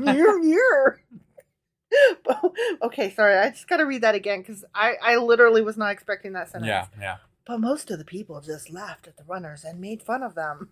Maybe they had silly costumes or something. Hey! I'm just saying. Wow! Hey! Come celebrate the Lord! I would make fun of them too. Right. However, some people from Asher, Manasseh, and Zebulon humbled themselves and went to Jerusalem. Good for them. Good for them. At the same time, God's hand was on the people in the land of Judah, giving them all one heart to obey the orders of the king and his officials who were following the word of the Lord. His hand was on them. Wouldn't you... Get your hand off me, man! Yeah, so but shouldn't they be following the Lord as opposed... Like, shouldn't it be like in the order of Lord and then king? Right? But the way they phrase it is like king and then Lord. You follow your king, and if your king is following the Lord, then y'all are in good shape. Yeah. In good hands. That's what I've been saying for ages now. Like, y'all are always going to be following the king. So if he doesn't follow the Lord, then you're fucked. all fucked. Right. You're just all across the board fucked. You're supposed to die for your beliefs and no thank you. No, thank you. I'm not willing to be a martyr for that. Right. Sorry. Yeah. I don't need to have a prayer thingy in my house that bad. Right. So, a huge crowd assembled at Jerusalem in mid-spring to celebrate the Festival of Unleavened Bread. They set to work and removed the pagan altars from Jerusalem. They took away all the incense altars. Oh, I like incense. I thought they needed incense for the... Oh, whatever. Who knows? And threw them into the Kidron Valley. They were like, these are just bad. They've been burning too much bad stuff for bad reasons. They're a dime a dozen. You can pick up a new fucking incense burner at Dollar Tree on every corner. Just get a new one. I feel like they could have saved a lot of time instead of taking them all the way to a valley. Just burned them or melted them down. Probably. You know? Probably. But maybe the valley was right outside town. Maybe they didn't really want to melt them down or burn them because they're going to just go back and collect them later. Yeah. Just saying. That's true. Right? Yeah. On the 14th day of the second month. Okay. You keeping count? Yeah. 1 month later than usual. The people slaughtered the Passover lamb. Whee! I like slaughtering. Yeah. That's a good word. This shamed the priests and Levites. So they purified themselves and brought burnt offerings to the temple of the Lord. Wait, what? Is the Passover lamb like the turkeys that get a pass on Thanksgiving at the White House? They were already a month later than usual, and the people were like, we're doing Passover now, whether y'all are ready or not. Got it. And the priests and Levites were like, oh, well, okay, I guess we're doing Passover now. Right, but why does slaughtering that lamb bring shame to them? I thought lambs were part of the, like sacrificing stuff. I took it to be that it was because it was already happening a month late. Oh. Is where the shame came from. I feel like there's something else going on there. Yeah, probably got to look into that. But right? Yeah. I have a feeling it'll be hard to find, but I'll see what I can find. I just wonder. Okay. It's interesting the way it was Proclamation, phrased. declaration. Right? Yeah. Then they took their places at the temple as prescribed in the law of Moses, the man of God. Yeah. The Levites brought the sacrificial blood to the priest, who then sprinkled it on the altar. Yay, I love blood. Since many of the people had not purified themselves, the Levites had to slaughter their Passover lamb for them to set them apart for the Lord. Most of those who came from Ephraim, Manasseh, Issachar, and Zebulun had not purified themselves, as expected. Got it. They're from further away. Right, They didn't have time for all that. Right. But King Hezekiah prayed for them, and they were allowed to eat the Passover meal anyway, even though this was contrary to the requirements of the law. For Hezekiah said, "May the Lord who is good pardon those who decide to follow the Lord, the God of their ancestors, even though they are not properly cleansed for the ceremony." This is like, you ever see the notices on the churches for like free meal tonight, This is like the first free meal tonight. Yeah, exactly. They're like, come on down, we got free lamb. Yeah. Just stop on in. Any clothes will do. Whatever you want, Like, just forgive them across the board. But then they get you. They sink their hooks in there. Oh, they do. Like, hey, it's you're like, here, so. It's like, have you seen those things where you win a prize and all you have to do is sit through a 3-hour timeshare seminar? Right. But I've seen some of those, like, somebody said that they got to go on a cruise. Yeah. Because they sat through a 3-hour timeshare. I'm like, that seems like a fair trade to me. I'm like, I'll do that. Right. I mean, I guess it depends where the cruise is taken off from, but right. Like, let's say it's taken off from Florida. We're in Ohio. Like, you already got to take time off for the cruise itself. What's a couple days on either end to make the drive down, right? Right. I mean, would you sit through a 3-hour seminar? Yeah. I'd be like, oh yeah, I'm listening. Right. Totally. I'd even take notes. I got earbuds. I'll just put an earbud in. You can't do that. Just one. I'll just have one in. You got to pay attention and pretend. I'm gonna pretend. You got to make a good faith effort. Is that in the stipulations of the contract? Probably. They probably will like ask questions and point to you and expect you to be able to like. We got to sign up for at least one of these things just once, just to see what it's like. I know. I want to. Because I've always been curious. Okay, I'm going to do it. Okay. That's our Q&A this Saturday. I'm going to find me a timeshare seminar and win us a cruise. Okay. All right. Will you go on a cruise? Yeah. They're terrible for the environment. And you're supposed to get like really sick on them. And as progressives and liberals, we're supposed to hate them. But I have to tell you, I've always wanted to go on one like real super bad. Got it. Well, then let's just go on one. Just one. Can I still be a progressive and a liberal if I still want to go on a cruise? Not that week, but after that week, you're good again. Can I still be a feminist if I think that one person that whipped out her titties in my own kitchen to breastfeed her child without any warning, can I still be a feminist if that was not okay? Yes. Because it was in my house and there was no warning. Was different circumstances. That was personal circumstances as opposed to can I still be a feminist? Overall. Okay. Yes. Okay. So I'm not a perfect feminist or progressive. I don't know if this shocks you guys. I don't know if anybody's perfect at all, ever. Well, that's disappointing. Now I can just die. And the Lord listened to Hezekiah's prayer, and he healed the people. Awesome. Okay? So he was like, I'll make an exception this time because y'all are trying. So the people of Israel who were present in Jerusalem joyously celebrated the festival of unleavened bread for 7 days. Okay. Each of the Levites and priests sang to the Lord, accompanied by loud instruments. Not the quiet instruments, just the loud ones. The loud one. Right? Yeah, that's the way it went. Exactly. Auga! Auga! Na na na na na na na na na. Right? All those. That was. I mean, that's precisely how the ceremony sounded, right there. But without saxophones. Right, obviously. no saxophones. Hezekiah encouraged all the Levites regarding the skill they displayed as they served the Lord. Wait, what? So He encouraged all the Levites regarding the skill they displayed as they served the Lord. He was encouraging to them as they were displaying their skills to the Lord. Oh, that was a poorly phrased sentence. It was. Like, even on second and third I had reading. to try. Yeah. You know. He was just basically like, yeah, good job, y'all. Yeah, good job, yeah. That's funny because, like, when I babysit my best friend's child, the 2-year-old, right, and he puts something away, I tell him, good job. And it right. sounds like that's what this king guy was doing. Good job. Even though it might have been, shitty. Right. Because sometimes a 2-year-old doesn't do things good, and you still have True. to say, good job. Right. The celebration continued for 7 days. Peace offerings were sacrificed, and the people gave thanks to the Lord, the God of their ancestors. Yahweh. The entire assembly then decided to continue the festival another 7 days. Damn. So they celebrated joyfully for another week. Man, you know they're why? having a good old time. Because they was hungry and there was food and wine a-flowing. That's right? why. Yeah. That's why. King Let me try again. King Hezekiah gave the people 1,000 bulls and 7,000 sheep and goats for offerings.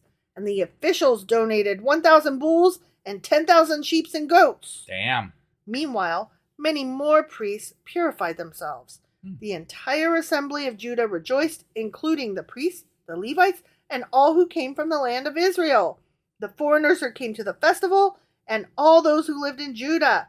There was great joy in the city, for Jerusalem had not seen a celebration like this one since the days of Solomon, King David's son. Damn. Wow, that's several generations back. It really is. Really is. That's a long time ago. Mm-hmm. Mm. Then the priests and Levites stood and blessed the people, and God heard their prayer from his holy dwelling in heaven. The end. Okay. They had a big ass party. Party. Yeah. So I guess they're end the week with them all having a good old time. That's great. Yeah. I want one of those parties. Right? Yeah, we'll invite all of our town. I don't want one of those parties. No. No. Okay. No. All right. We'll invite all the people that we like. That's still too many. It's too many? Too many people. Okay, well, whatever. We'll invite a few people we like then. Couldn't it just be me and you and we just Netflix and chill? Sounds great. Okay. All right. Anyway, that was 2 Chronicles Chapter 30. Sure as fuck was. And tomorrow is Saturday, and we'll be back with, assuming that you do the research. Fuck off. There was holidays and illnesses. Gosh. We'll be back with Q&A Saturday. And then on Sunday, we will have our Sacrilegious Book Club, which will be our Jewish fairy tales and stories and things. Right. And then, assuming I remember, because I've been sucking ass too. You have. I will get the weekly replay up on Sunday evening at the very latest. Let us hope. Right. Yeah, assuming I have my shit together and I remember. Yes. Which I should, because I'm saying it right now. I'm like, hey. We have no reason. Do it, husband. We have no reason not to be on time this weekend. No. Okay. I mean, other than we're lazy and don't feel like doing it. Right, but that's not this weekend. Or sudden sickness. Sudden sickness. We just had some crappy food that might, Oh my God. Like, I don't want to be mean to Chipotle, but whatever we got tonight, it was not good, y'all. It was like the worst. And like, normally... Crunchy rice. Liquid in the bottom of the bowl. Oh, stop. You're going to make my stomach hurt. Just stop. Just stop. Normally, Chipotle was good, but tonight they failed me. It was really bad. It was bad, like, y'all. Really, really bad. Ugh. So... Sorry. Hope y'all get your shit fixed, Chipotle, because that one was not a good one. Right. So we'll be back on Monday. Yes. With 2 Chronicles Chapter 31. Which we're closing in on the end, right? Yep. Okay. All right. We'll see you guys then. Bye. Bye.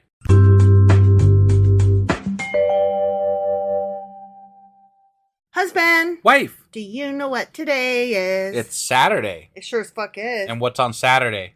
Q&A Saturday. That's right. It is right. And what are we covering today? Today we are covering a couple of just nonsense. Wait. What? So it's chapters. Oh, yeah. Sorry. Chapters 26 through 30 of 2 Chronicles. Okay. All right. And then what in those chapters are those couple of things that we're covering? Well, there were a few guys we wanted to look up. But there wasn't a lot on them. So instead, I just found a few various kind of things and whatnots. Say. Well, okay, so one is a vague rabbit hole. Okay. It was an interesting fact that I found. Yeah. And another is we had a question about some word choices. Okay. Well, let's get ahead and get on into this. Wow. My brain is having a meltdown right now. It's true. And I need to slow down. You do. Because shit. Because shit. Indeed, sir. All right, let's go do this. All right, let's do it.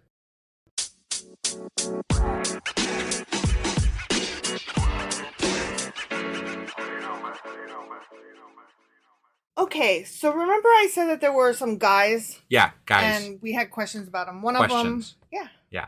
Oh my God, stop. I'm being annoying, sorry. You are. Yeah.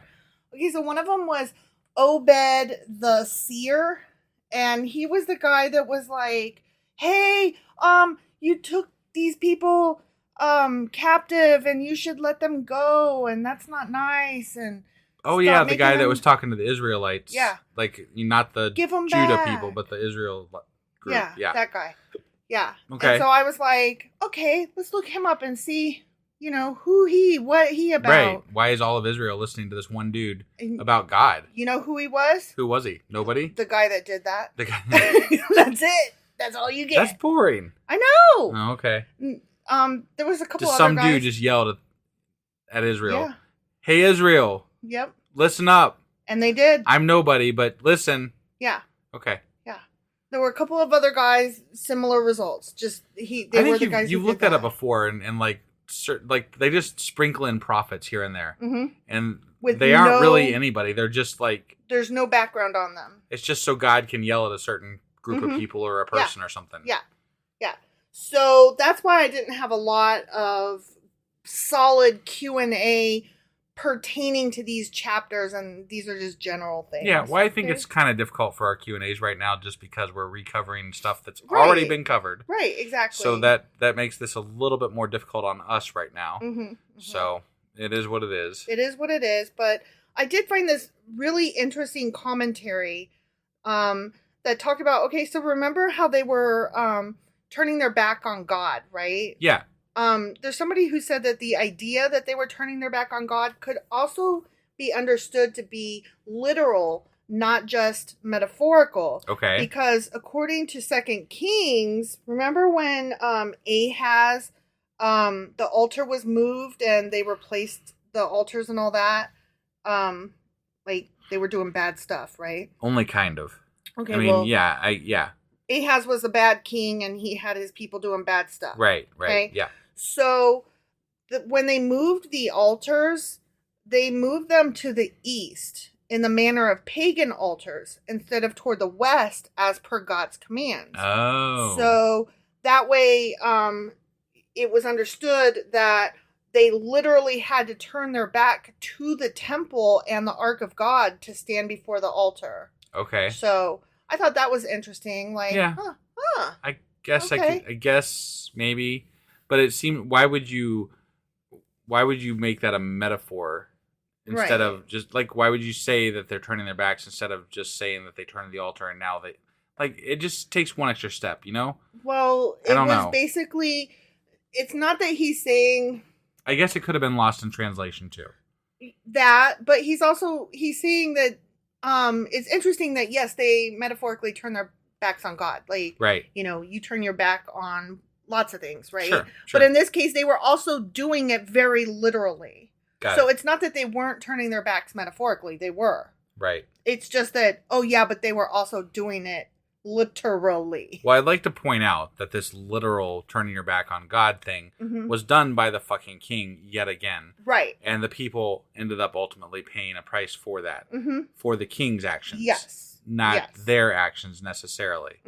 They keep getting blamed for being bad. Right. But they're following their king, who is, you know, generally going to be the person that is going to punish them and make the laws and rules. Right. So, and the king is like, we are going to pray to God over here instead of over there. And the people are like, oh, okay. What are they going to do? Go in there and change it around? Like, that guarantees you're going to die. Right. Because your king did that. And let us point out, they're probably only going in to pray in the first place because they have to. I mean, sure. Partly. Many people do it because they have to, even today. Right. For social reasons or what have you. Right. But there might be some that truly believed. You know, I don't want to say that there wasn't, because it's a belief that has lasted through millennia. Well, let me ask you this. I don't know how churches today are set up, but everybody who goes into a church, are they like paying attention to whether or not their altar thingy that their priest guy at the front of the room is talking to them? Are they paying attention to whether that altar is at the east or the west? No. I don't know. You always have your person that, you know, checks the length of the grass, right? So I bet okay. There's always that, but I'm talking about the people in general, right, not the fucking nosy ass busybody. Right. Okay. Right, yeah. So these people, they're probably just going into the church to do their thing. Right. You know? Yep. So that was that. That was that? That was that one thing that I found. All right. Okay. Here's the other thing, and I had some thoughts about it. We had questions about the difference between the words declaration and proclamation. Yes, we did. Because they are very similar. They are. It turns out, really are. Okay. So I'm going to give you some definitions and some examples, and then some food for thought. Okay. Okay? Sure. So a declaration is like an oral public statement, and it's often legalistic. Examples would include the Declaration of Independence, a declaration of war, a declaration of items before you board a plane. But right? you could also say, I do declare. Yeah, you can. Yes, I do declare. Yeah, because it's an oral public statement. Right? Yeah. Okay. A proclamation is a type of declaration. Okay. It's a formal public announcement or assertion, and it often comes from a head of a department or a head of state, a country, something like that. It's an assertion. Okay.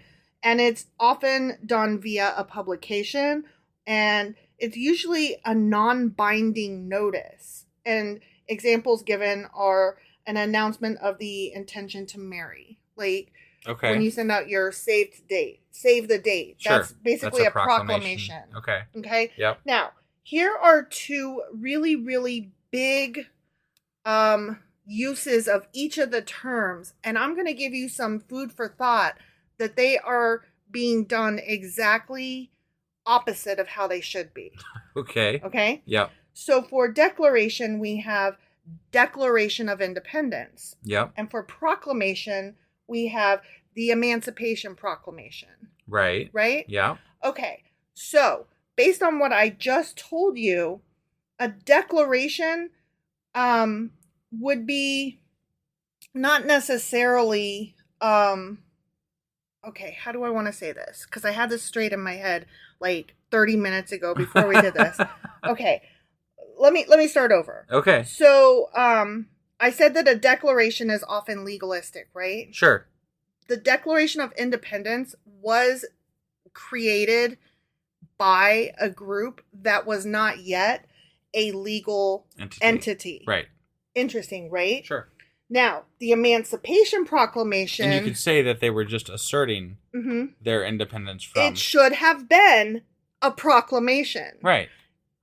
Opposite of that is the Emancipation Proclamation. Which was a law. Which was a law put forth by a legal entity. Right. That was a legal assertion. Right, right. That should have been a declaration. Got it. And that is my so food you for found thought. misprints in U.S. history.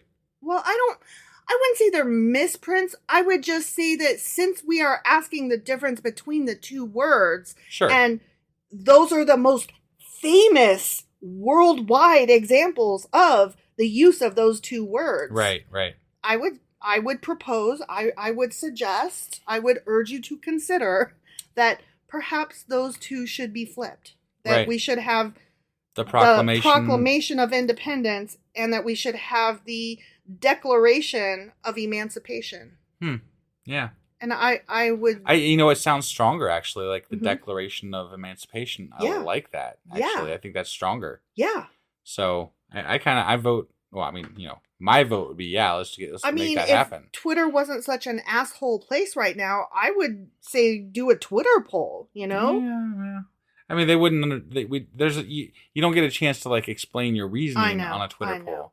It's kind of like, I was in high school biology, maybe. It might have been like my first year of college biology. I don't remember. When I found out that, I can't remember if it was the alligator or the crocodile or both that were actually misfiled in the, how they do the kingdom and the phylum and all that. Yep. One of those categories, it's actually been found since that they were kind of mislabeled. Sure. And I've heard that somewhere. Probably from me. Well, yeah. But it's never been corrected because just, that's what we where call they it are. now. Yeah. And that kind of thing bothers me. Like, how hard is it? Like, no, let's just fix it. This is what it is now. Sorry. Right. Kind of like how we decided, what was that one planet that we decided it's not a planet anymore? Pluto. Yeah. I always want to call it Jupiter. No. I know.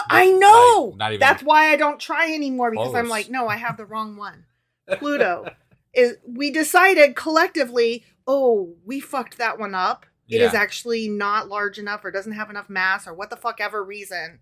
We decided it cannot actually be classified as a planet, right? Yeah. So we are capable of making these corrections to errors. Sure. That is evolution. That is growth. That is keeping up with new knowledge, you know? So it really bothers me that we can't talk about this. Yeah. I bet there's a whole subreddit for it somewhere. Oh, I bet it is. You think? Somebody send me that conversation. I am so about it. This is the kind of nonsense bullshit that doesn't matter to anybody else in the world, and that really, in the grand scheme of things, is completely unimportant. Right. But this is the kind of shit that it gets me. This is the rabbit hole I live for, you guys. Yeah. Yeah, the correct labeling of items. Yeah. Love it. All right. And that's all I have all we got? for the Bible. For the Bible. Yes. and U.S. history. Well, I mean, I had to stretch. Well, okay. I really needed to know the difference between those two words. No, you made that clear on the podcast the other day. Well, here's the thing, though.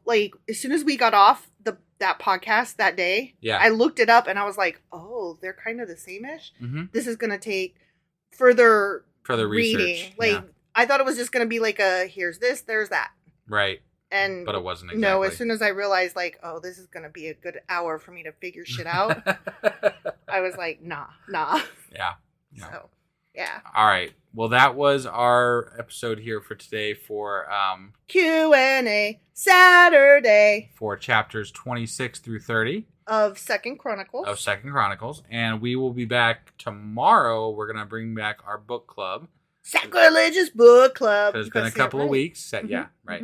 And then you'll have your I'll have the weekly replay. Assuming you get it out on time. At some point. Yeah. That day. That hypothetically. night. That evening. I mean, come on, guys. It's New Year's Eve and New Year's Day. Yeah. So if I don't get it out exactly on time, just cut me just like the slightest bit of slack, okay? Right. That'd be awesome. That would be awesome. And then on Monday we will be back with Second Chronicles chapter 31.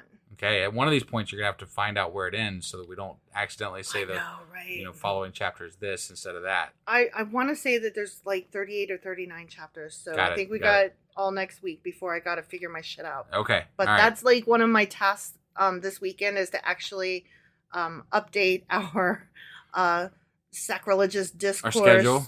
Yeah, our podcasting. Yeah, because we just kind of do this fly by night thing where we just like. What are we doing today? Oh, yeah, okay, let's do it. I know, and every time we finish another book of the Bible, I'm like, oh, shit, I need to update that. Right? Yeah. All right, well, thanks for stopping by, everybody, and we'll see you guys tomorrow or sometime soon. Yep. Bye.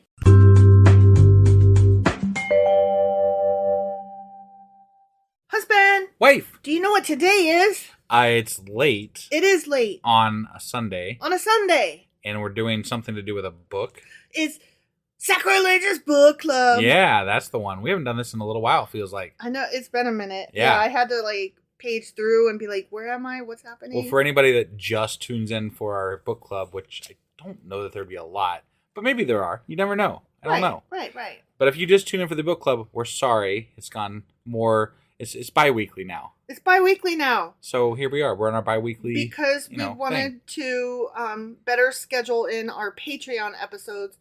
So we're doing those on our off weeks. Yeah. And if you wanted some extra episodes from us, then go over and sign up on Patreon. Yeah, stupid. Because, we're having fun over there. It is fun. All right. So the book that we are reading is a treasury of Jewish folklore. Awesome. And the subtitle is this long thing. Let me get to it. Stories, traditions, legends, humor, wisdom, and folk songs of the Jewish people. Awesome. And this book is edited by Nathan Osubel. Okay. Yeah. And today we are getting into some wise judges. Wise judges, huh? Yeah. As opposed to the dumb judges? Oh, stop. Just stop. As opposed to judges appointed by Trump? I mean, yeah. Definitely. All right. So let's go do this? Let's go do this. All right.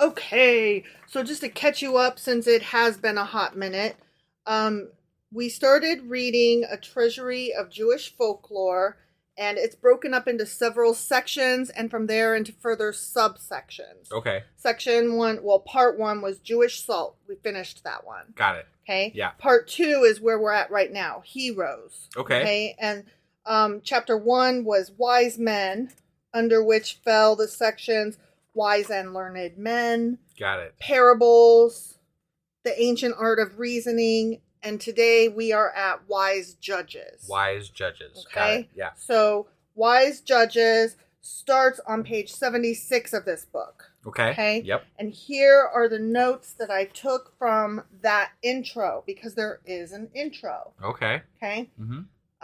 One thing the editor says is, if it was important to have wise teachers and scholars as an indispensable social necessity, it was no less desirable to have wise and incorruptible judges. Got it. Which I second that motion. Right. I mean, that could go for today. Right. Yeah.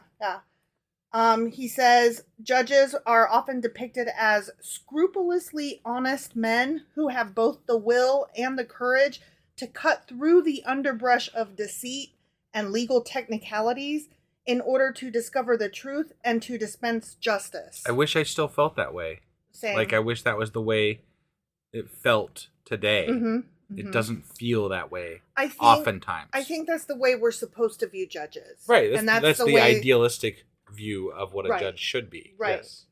The final thing that I recorded him as saying is, according to the Jewish view, a corrupt judge cannot be a wise judge. Well, there you go. And there it is. Just be like, if I'm ever in court again and it's a corrupt judge, I'll be like, you, sir, are not wise. You are not wise. I mean, definitely that would go for the Supreme Court justices that we have today. Right, right. At least the extremely conservative ones with an agenda that they don't even bother pretending to hide. Right, right. A note that I took was consider King Solomon. And then instantly I saw how wise I was in making that observation, because the first two stories are about King Solomon. The wisest man ever. Oh, so wise. Yeah. I mean, just remember, like, his judgment of, he forced the two women to split the baby in half in order to determine who was the true mother. Yeah. Right? Yep. That's the kind of wisdom that these old-fashioned folk are going for here. I mean, while it was somewhat wise, what if they were both, like even the real mother, what if she was just petty? Right. Or not able to see past the moment, Right. And I mean, I've been there. Right. Yeah. Who hasn't, right? Right, exactly. So, I mean, he might have just, if things had gone badly, he might have just ended up splitting the goddamn kid in half. I mean, it's a good parable. It's not good in practice. Right. But it was effective in showing that whole cutting through the bullshit that they, alluded to here. Yes. So the first story is called The Old Man and the Snake and the Judgment of Solomon. Okay. Okay. Yep. And I'm going to read this because it's pretty good. Okay. Okay. Yep. It came to pass in the time of King David, when his son Solomon was still a young lad, that an old man walking along the road in wintertime found a half-frozen snake in the road. Half frozen. He was half frozen. Yeah. It's almost dead. Right. The old man, bethinking himself of the command to take pity on all creatures, put the snake into his bosom to warm it. Well, that was nice. Right? He's a nice guy. Right. No sooner did the snake recover than it coiled itself around the man's body and squeezed him so hard that he nearly died. Damn. Yeah. And the old man said to the snake, "Why do you harm me and try to kill me when I saved your life? If not for me, you would have frozen to fucking death." Yeah. Right? Yeah. Continuing, the old man said, "Let us go before the court, that they may decide whether you are treating me justly."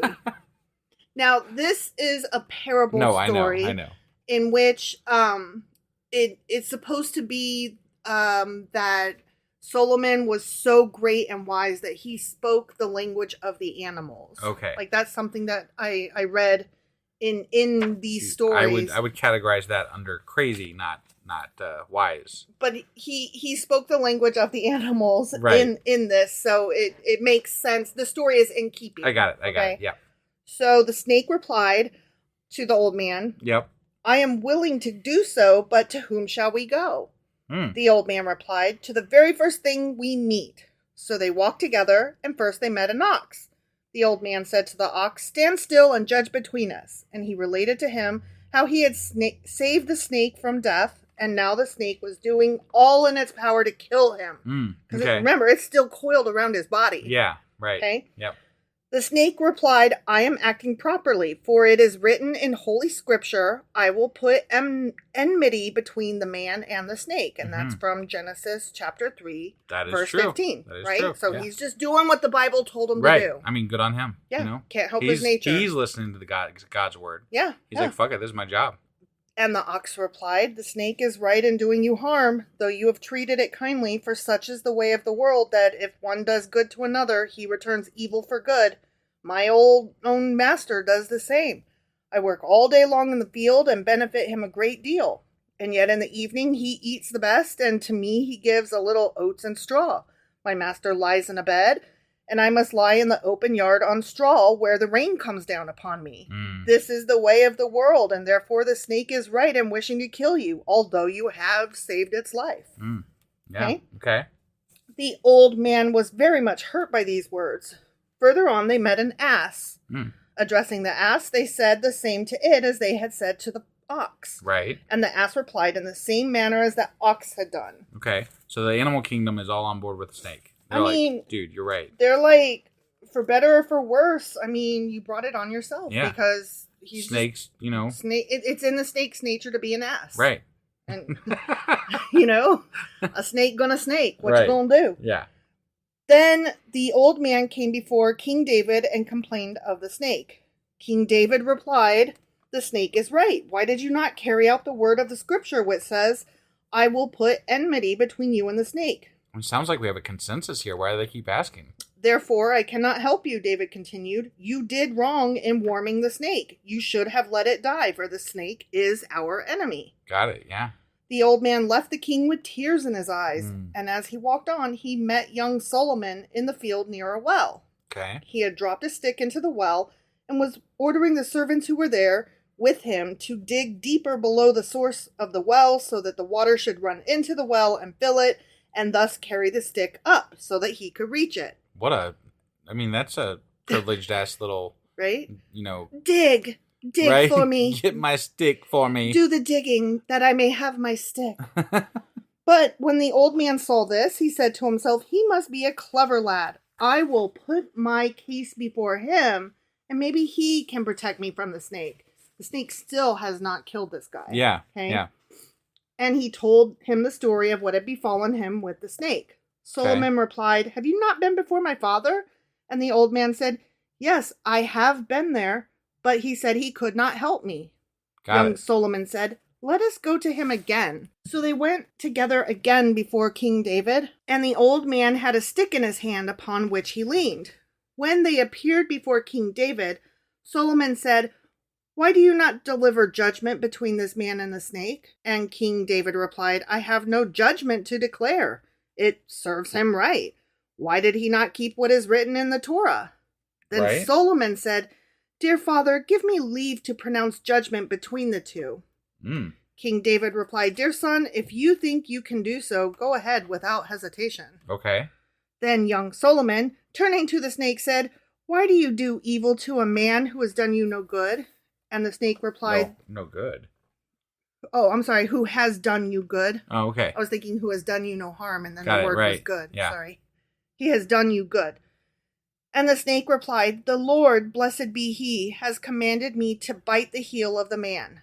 Then Solomon said, "Do you desire to observe the Torah and what is written therein?" And the snake replied, "Yes, most willingly."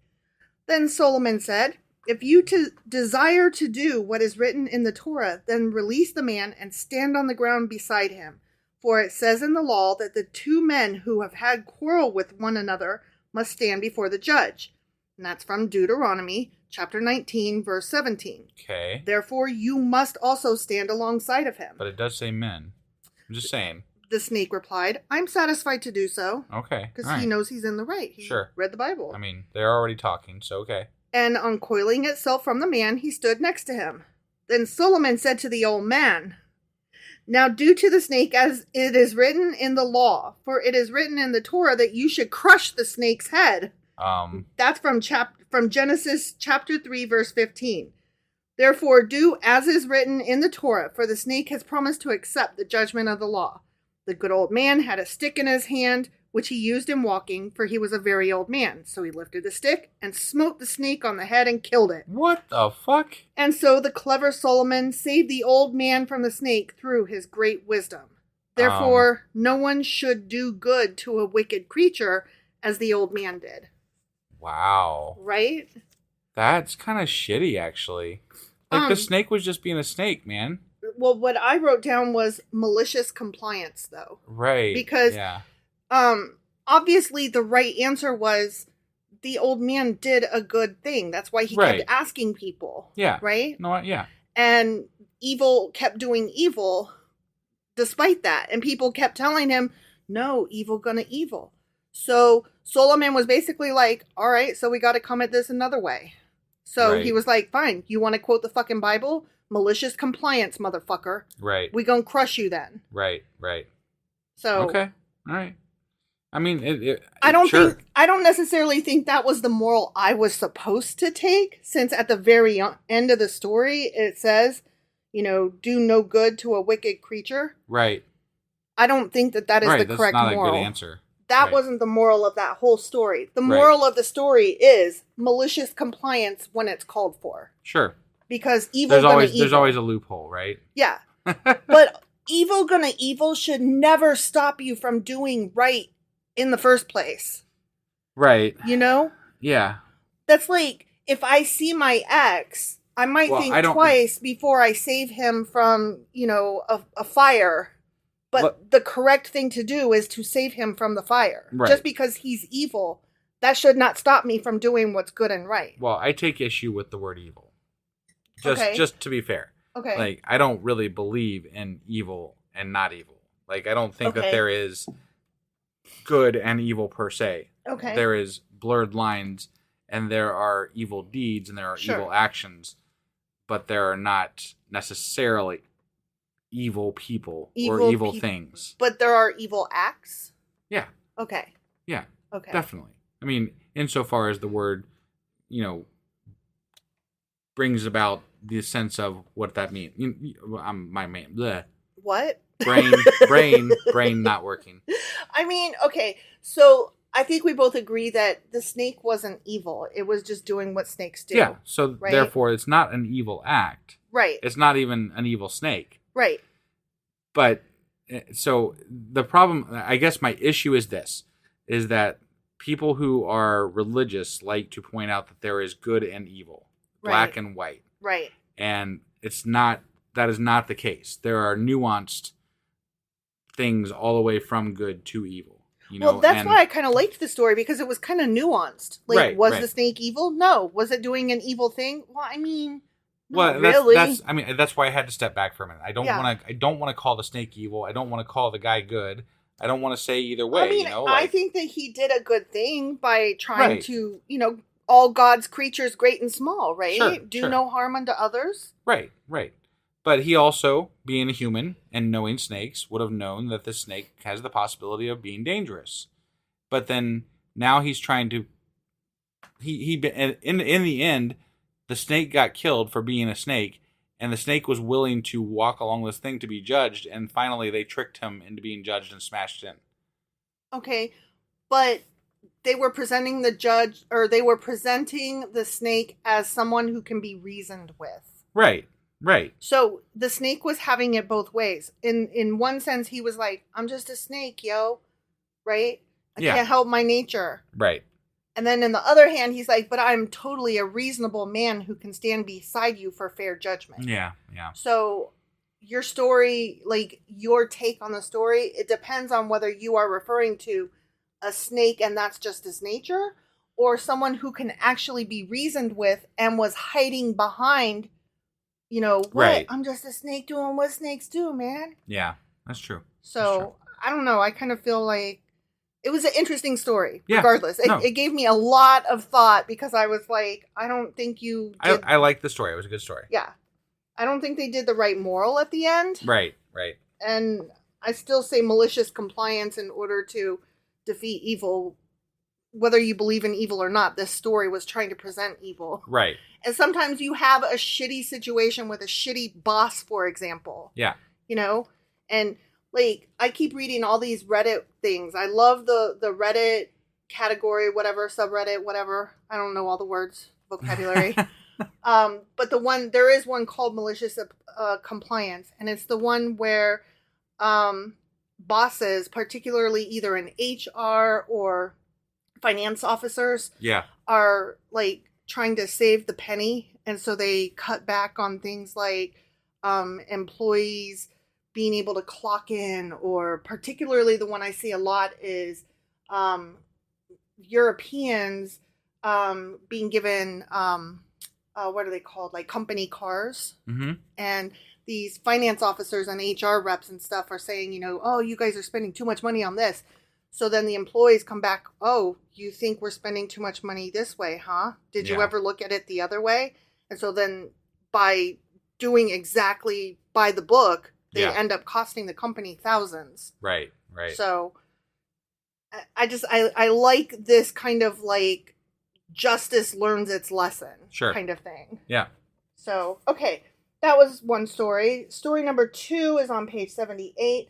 And it's called Whose Was the Blame? And it also involves Solomon, so I thought I'd read it. Okay. Okay? Yep. Whose was the blame? An otter came one day and complained before King Solomon, saying, Alas, my lord and my king, was it not thou that didst spread good tidings of peace and truth to all dwellers upon the earth in thy time? Didst thou not likewise ordain peace between one wild creature and another? And who hath broke this peace? I don't know. Solomon. Who? Yeah. I went down into the water, answered the otter, to hunt for food. Wait, he was hunting for food. Hunting. And, oh, dang, you got right to it. Oh, Shit. sorry. Okay, we got a whole story here. My bad. I'll stop. Yeah. And my whelps I had entrusted into the hand of the weasel, but it rose up against them and destroyed them. And now the blood of my innocent children crieth out to me, death to the slayer. And the king commanded that the weasel be brought before him, and he inquired of it, Was it thou that slew the otter's children? And the weasel said, It was I, my lord the king, but as the king liveth, it was not with intent or evil purpose. Right. I heard the woodpecker as he thundered with his beak, giving forth the sound of the drum, proclaiming the summons to war.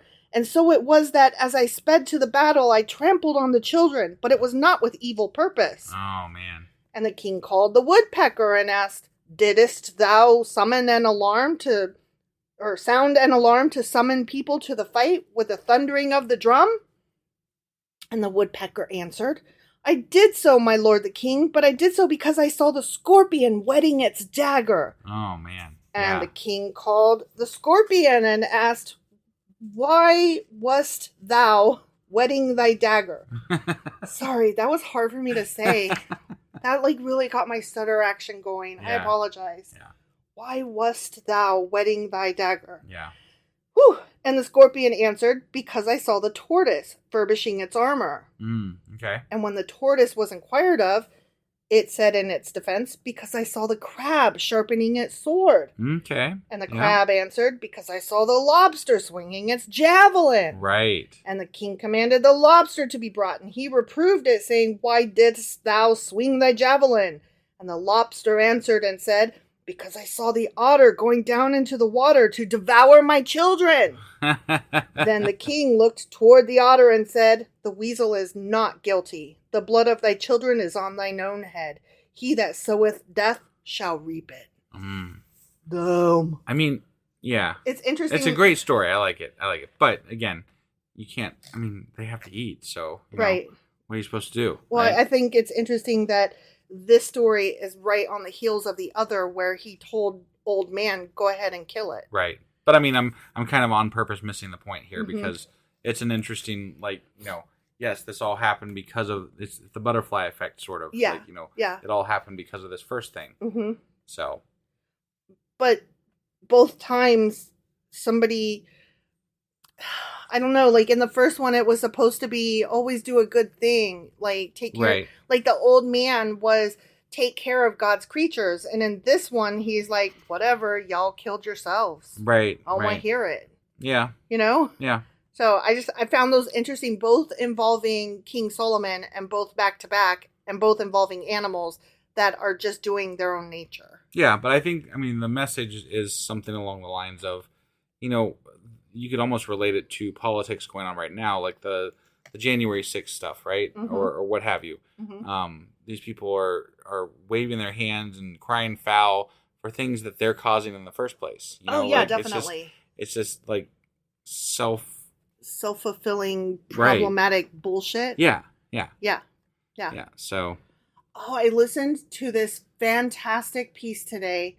I forget what it was on. I'll send you the link to it if you're so inclined. Okay. But it was about this librarian who was a school librarian, and she found in her small town that there were these parents who were attacking some of the books in the library. Right. And they were calling them sexually problematic books, and yet the only ones that they had pulled out, of course, were the ones that were regarding gay and trans situations. Yeah. And the scenes that they read, sure, we could talk about, are those appropriate for school libraries, et cetera, whatever. Right. But the fact that you only pulled gay and trans ones and not any problematic ones from straight relationships who are equally sometimes have material that's not always comfortable. Right. You know what I mean? Oh, yeah. Yeah.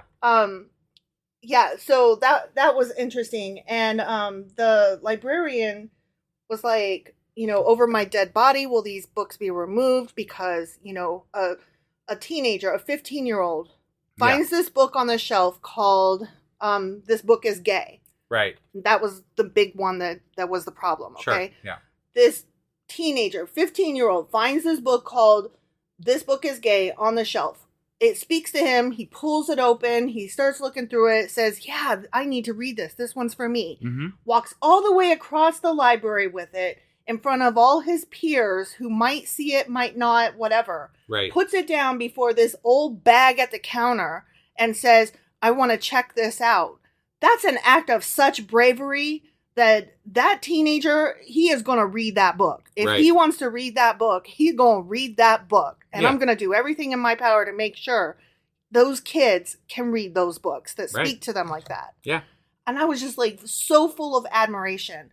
So, okay, this guy that's on the school board comes to her and says, hey, I heard a rumor that at the school board meeting tonight, there's going to be somebody attacking, blah, blah, blah. Sure. So this is during the time of coronavirus, whatever. So they're all being aired online. Right. And so she's watching online this meeting. Yeah. And not only are they talking about the material, but all of a sudden, the librarian's name falls from the fucking lady's lips, accusing her personally of being a pedophile and grooming, and how dare she check this book out to her child. And the librarian is like, oh my God, like they talk about your jaw on the floor. Right. And to hear my personhood, my livelihood, my professionalism, my training, everything that I am and who I have become and all of my education attacked like that. Like, what? Right. And so they did this thing where they were like, okay, we'll look into it, right? Yeah. And decide collectively whether they need to be pulled or not. Sure. So at the next school board meeting, it was so like the majority of the meetings, nobody hardly showed up, especially since they're being aired online. Right. Right? Right. The next one was so crowded, they had to move it to like this giant auditorium. And about 30% of the people were parents going, yeah, pull these books. They're trash. Fuck that. Right. The other 70% were students lined up down and around the fucking hallway and with all professionalism saying, this book saved my life. Or I need the choice to be able to, read what material I deem is going to be helpful for me. Or this is how this librarian helped me, blah, blah, blah, blah, blah. Like, it was astounding and amazing. That's awesome. And so, in the end, they did take a vote. There was more research on should we or shouldn't we pull these books. They took the vote. 2 people abstained from voting because clearly they had kids in school and felt threatened to make a decision one way or the other. Yeah. There were some that did vote no, but the majority of the people who voted no. Keep these fucking books on the shelf, you dum-dums. Right. So all the books got to come back. Okay. Yeah. So in the end, they were like, yay, this library, this community, this school, and this librarian, they won. Right? Right. But the lady that originally made the first complaint, she's a lawyer, and she decided, oh, no. Oh, wow. So she is now running for the school board. Oh, my God. And so they're like, had we just let the one book go, maybe we would have won more in the long term, but now because all the books get to come back, it's like we lit the fire that they laid. Yeah. And so they're like, we won the battle, but probably lost the war. And then they were talking about how the terminology that was used and the fact that it was only the gay and trans stuff that was pulled and questioned. They were like, this kind of stuff is happening across the country in small communities. Oh, it is. It is. I mean, I hear it all the time. There's always some story about it somewhere. Yeah. So. Yeah. Listening to this librarian, though, it was so sad because she's like, here's what's going to happen. I have like 2 years left before I retire. Right. And I'm tired and I'm just trying to get there. Yeah. You know, I can't do this. I cannot keep doing this fight. This is not what I signed up for. It breaks my heart. Like, my profession is being just, you know, horrendously This is cut. a new thing that's started happening, not just in school libraries, but libraries across America. Yeah. We should probably do something about this. Like, we should probably do an episode about this at some point. I think just we because probably it's should. Part of our passion, like who we are, you know. Yeah. We love books. And we ought to start going to our local school board meetings. Definitely. To make sure that the people that are there are in this community. Yeah. As should we all. We should, I think one of our, things that we always talk about that we don't do enough of is being involved in local politics, because that's where you can actually make a difference. And it's obvious that the Republicans, right-wing, and Christian coalition have got that message. Right. And we haven't. Yeah, they've got no problem doing it. So, that was the last story that I wanted to read. Okay. And, so that was our book club for today? That was our book club for today. Next time we'll be getting into, I think it's something about riddles. Let me see. Yeah, riddle solvers. So I'm pretty excited about that one. Yeah, that sounds interesting. Yeah. All right. Well, we're sorry this came out late, but it is, after all, New Year's. So Happy New Year, everyone. Happy 2023. May it treat you well. And Definitely. If you had a lousy 2022, I hope this one's better for you. And we'll see you guys in a couple of weeks for the next book club. And we'll be going over what she just said. So, all right. We'll see you guys then. Bye. Bye.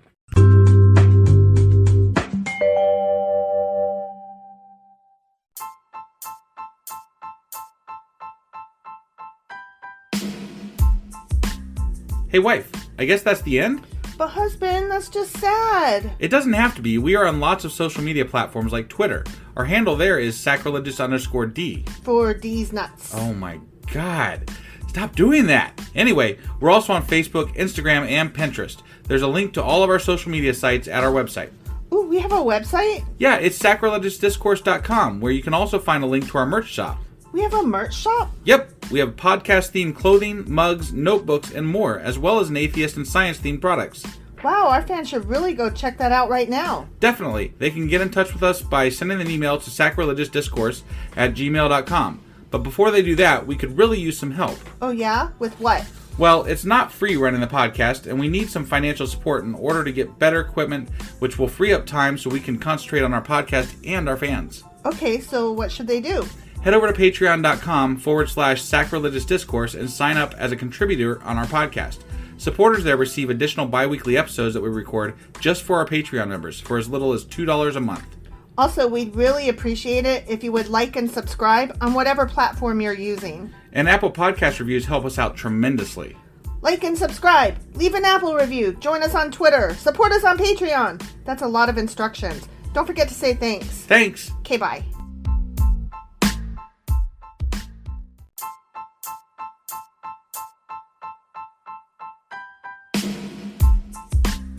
Hey, wife. I guess that's the end? But husband, that's just sad. It doesn't have to be. We are on lots of social media platforms like Twitter.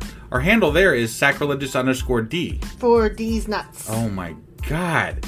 Stop doing that. Anyway, we're also on Facebook, Instagram, and Pinterest. There's a link to all of our social media sites at our website. Ooh, we have a website? Yeah, it's sacrilegiousdiscourse.com, where you can also find a link to our merch shop. We have a merch shop? Yep, we have podcast-themed clothing, mugs, notebooks, and more, as well as an atheist and science-themed products. Wow, our fans should really go check that out right now. Definitely. They can get in touch with us by sending an email to sacrilegiousdiscourse@gmail.com. But before they do that, we could really use some help. Oh yeah? With what? Well, it's not free running the podcast, and we need some financial support in order to get better equipment, which will free up time so we can concentrate on our podcast and our fans. Okay, so what should they do? Head over to patreon.com/sacrilegious discourse and sign up as a contributor on our podcast. Supporters there receive additional bi-weekly episodes that we record just for our Patreon members for as little as $2 a month. Also, we'd really appreciate it if you would like and subscribe on whatever platform you're using. And Apple Podcast reviews help us out tremendously. Like and subscribe. Leave an Apple review. Join us on Twitter. Support us on Patreon. That's a lot of instructions. Don't forget to say thanks. Thanks. Okay, bye.